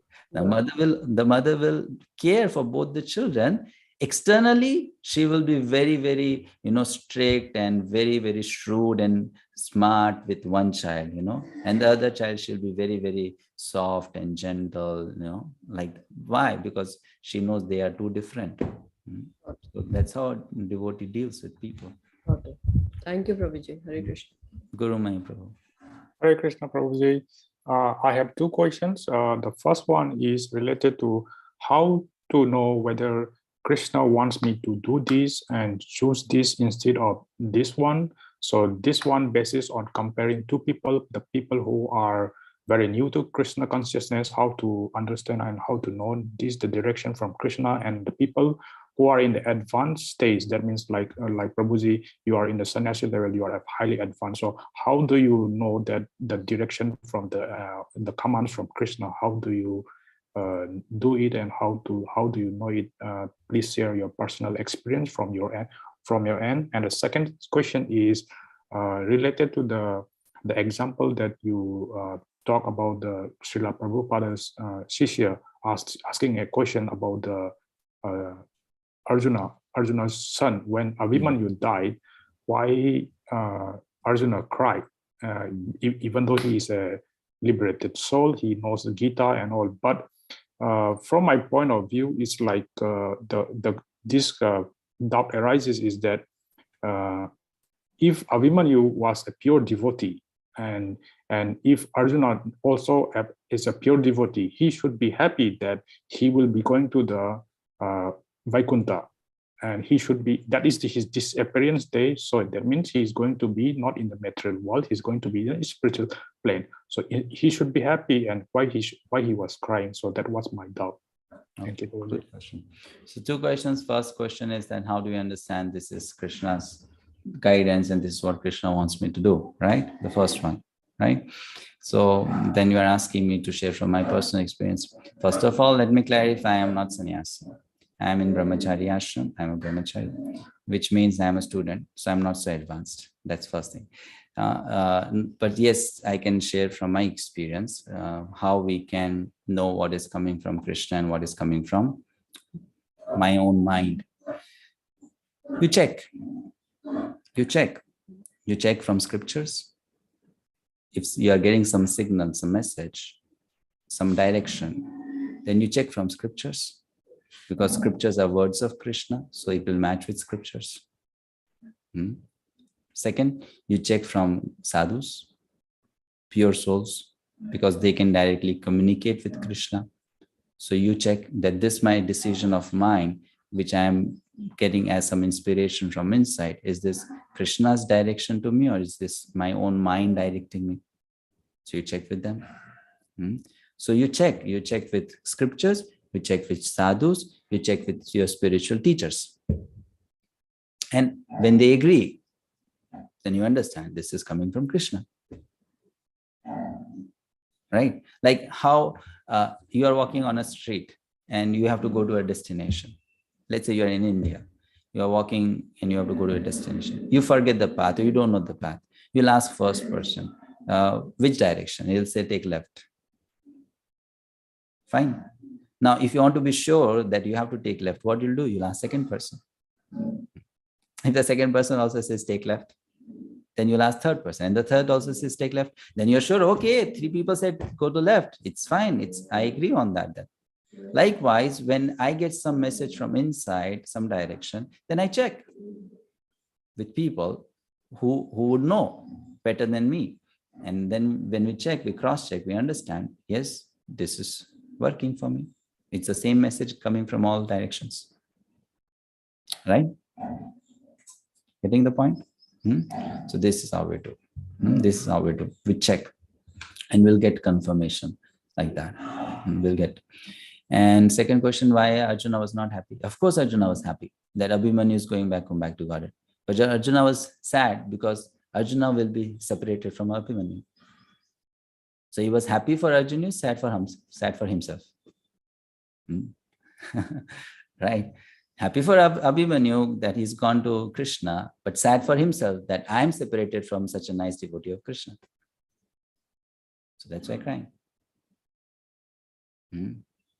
Okay, so that state of such kind of emotions, they're different from material suffering and material happiness.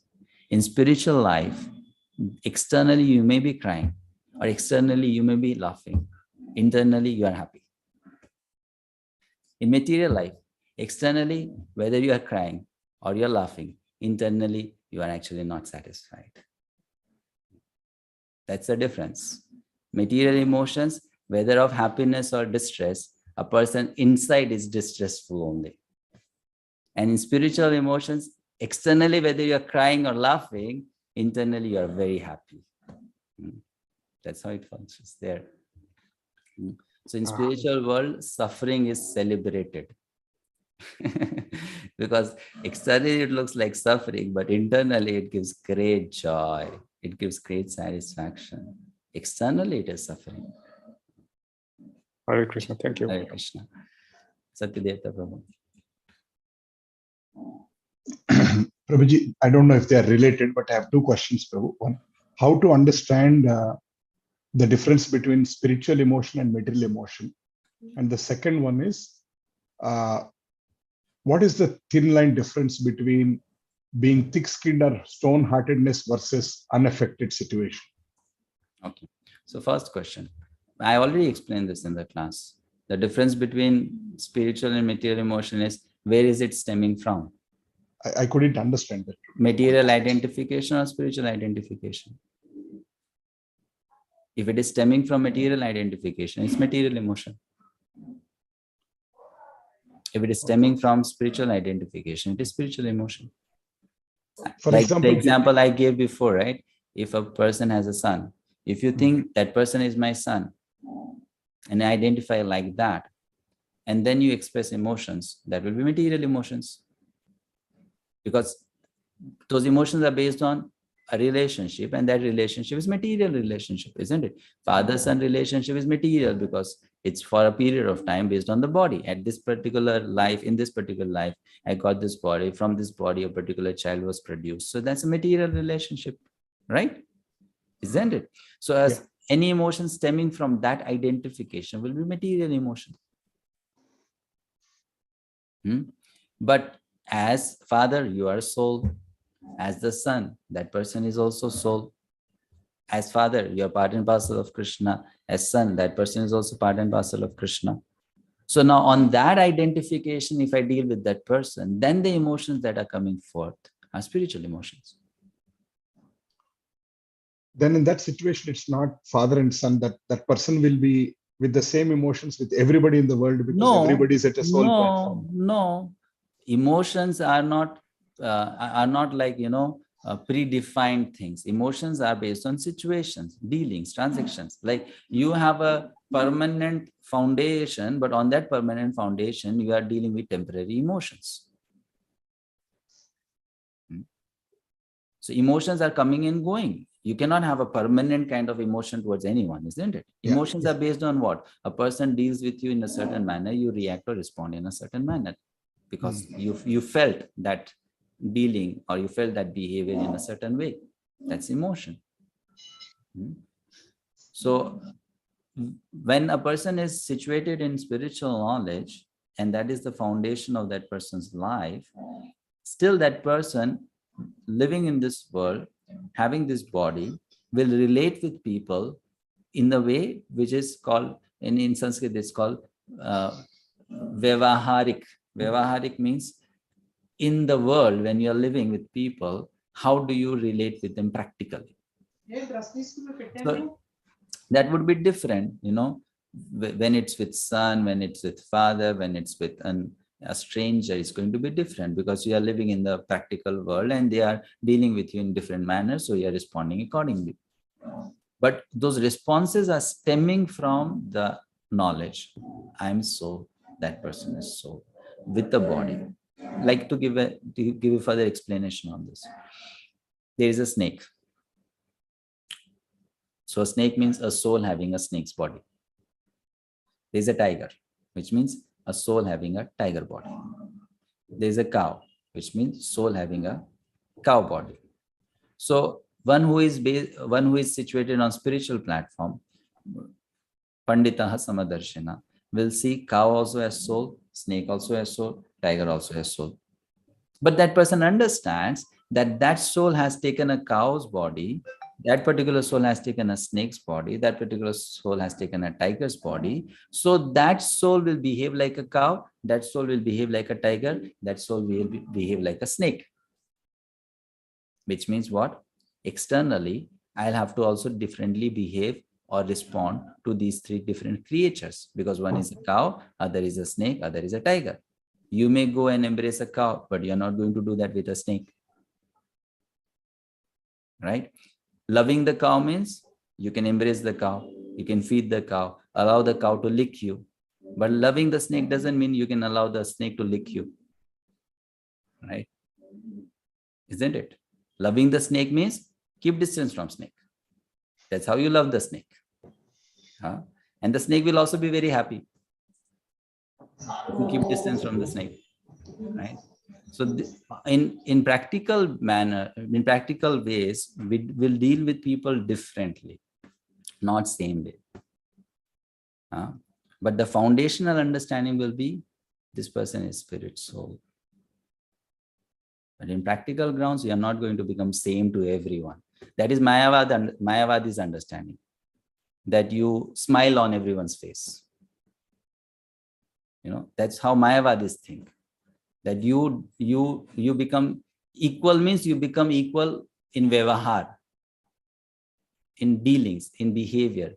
But Vaishnava understanding is, in Vyavahar, in dealings, you deal with people the way it has to be dealt, what is good for them. If you have to slap someone, you slap that person. If you want to pat someone, you pat that person. Correct? Not that in Vyavahar I deal the same.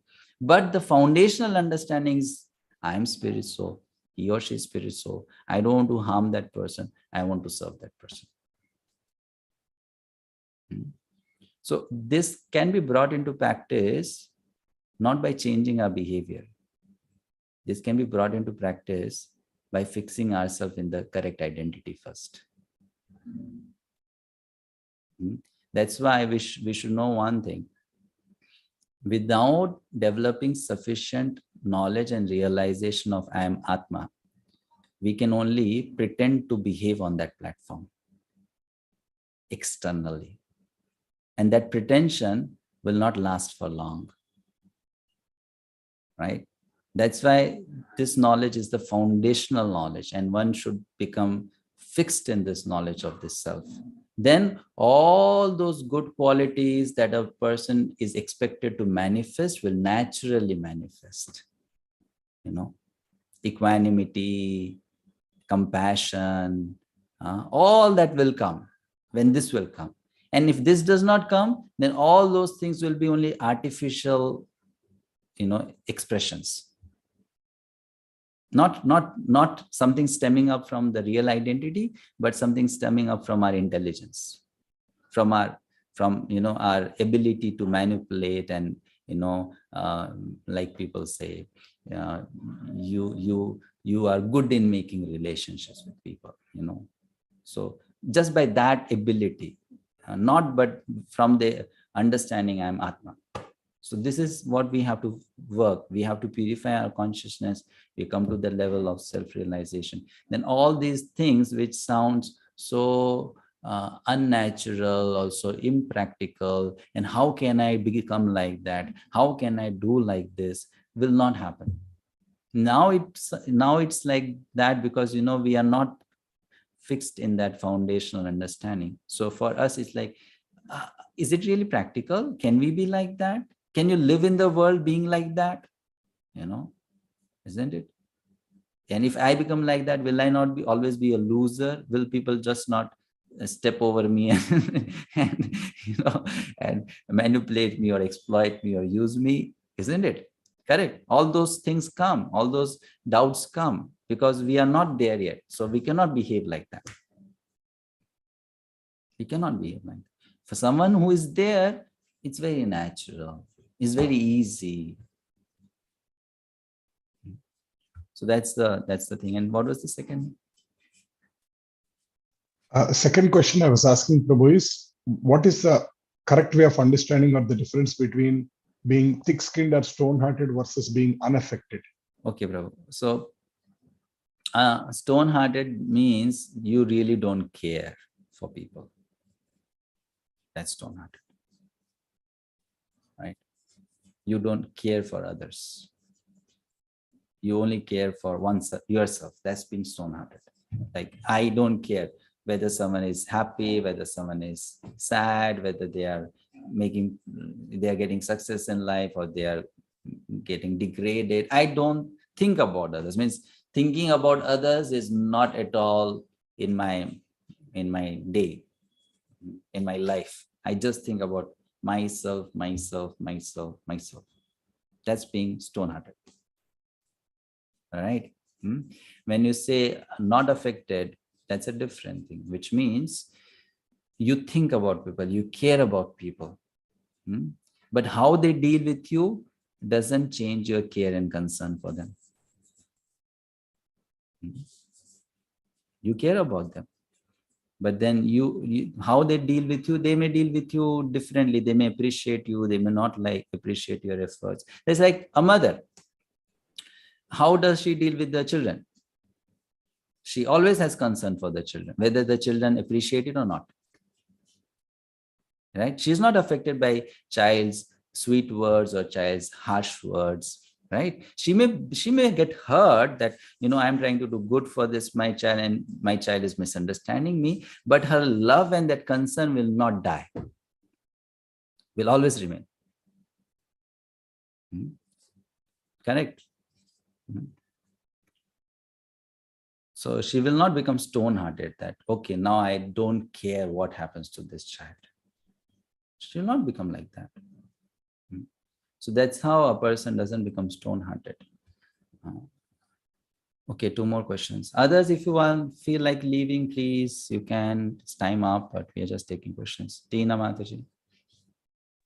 Hare Krishna, Prabhuji, Dandavat Pranam. Prabhuji, you mentioned to control frustration.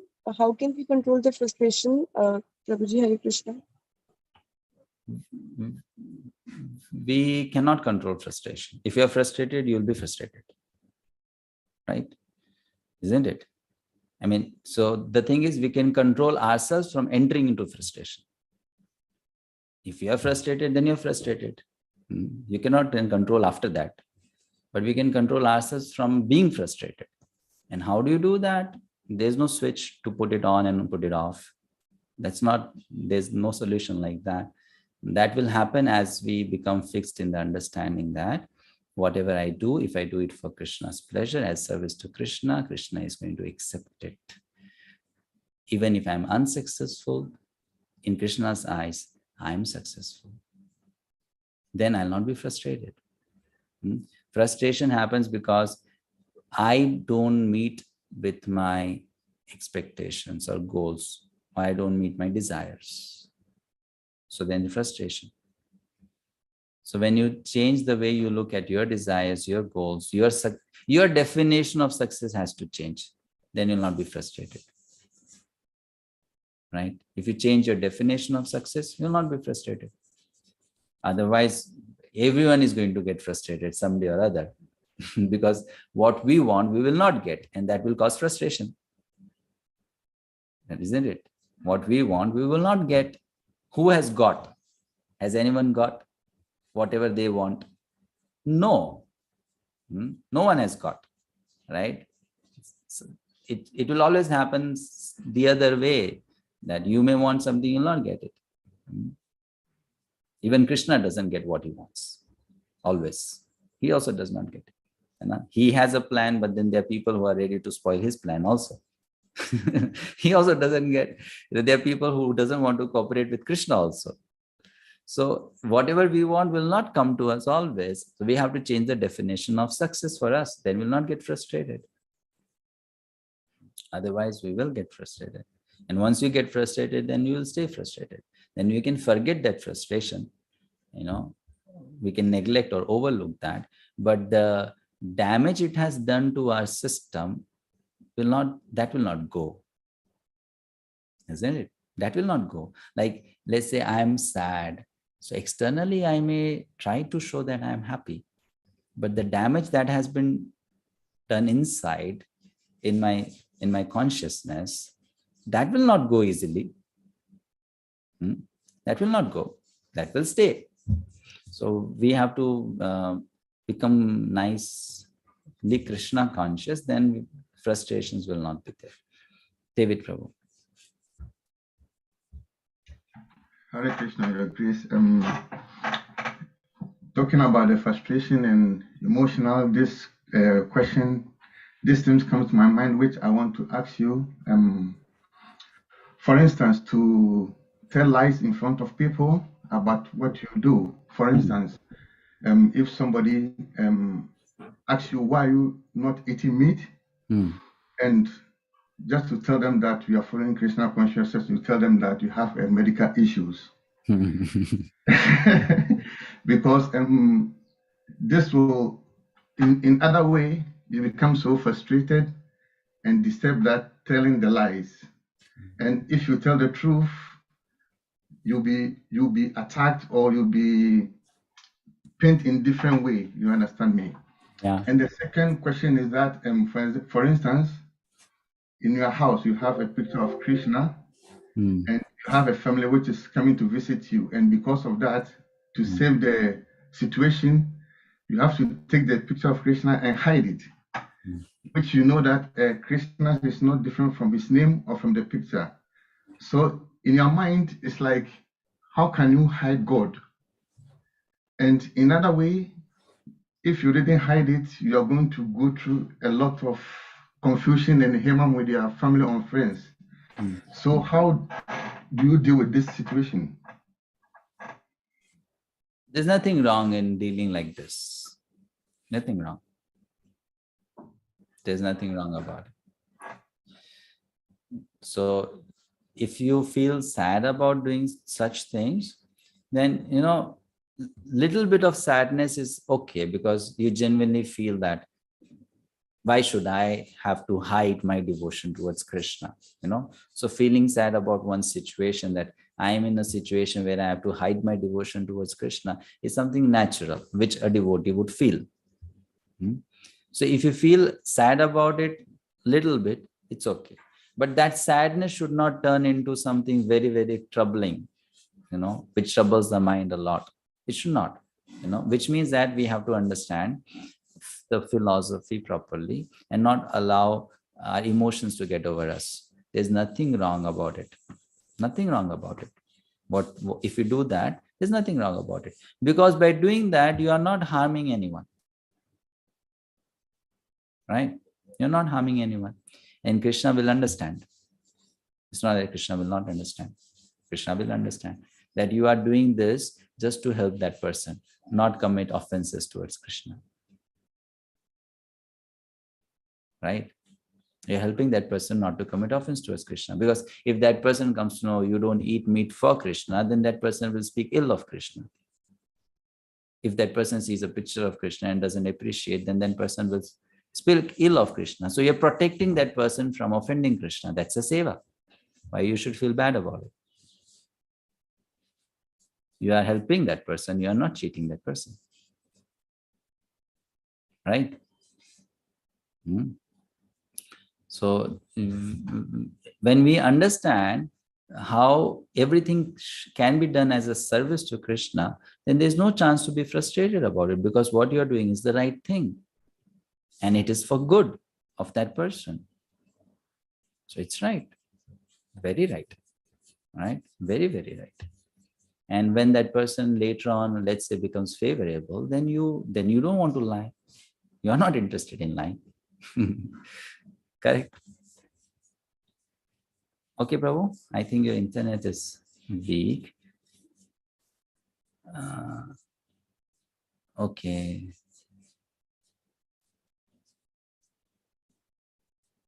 Okay. Fine. Guru Mayan Prabhu, there's a request. No, you are putting a request? Jai Radha Madhav? Okay. I am not a very good singer. Anyway, we'll do in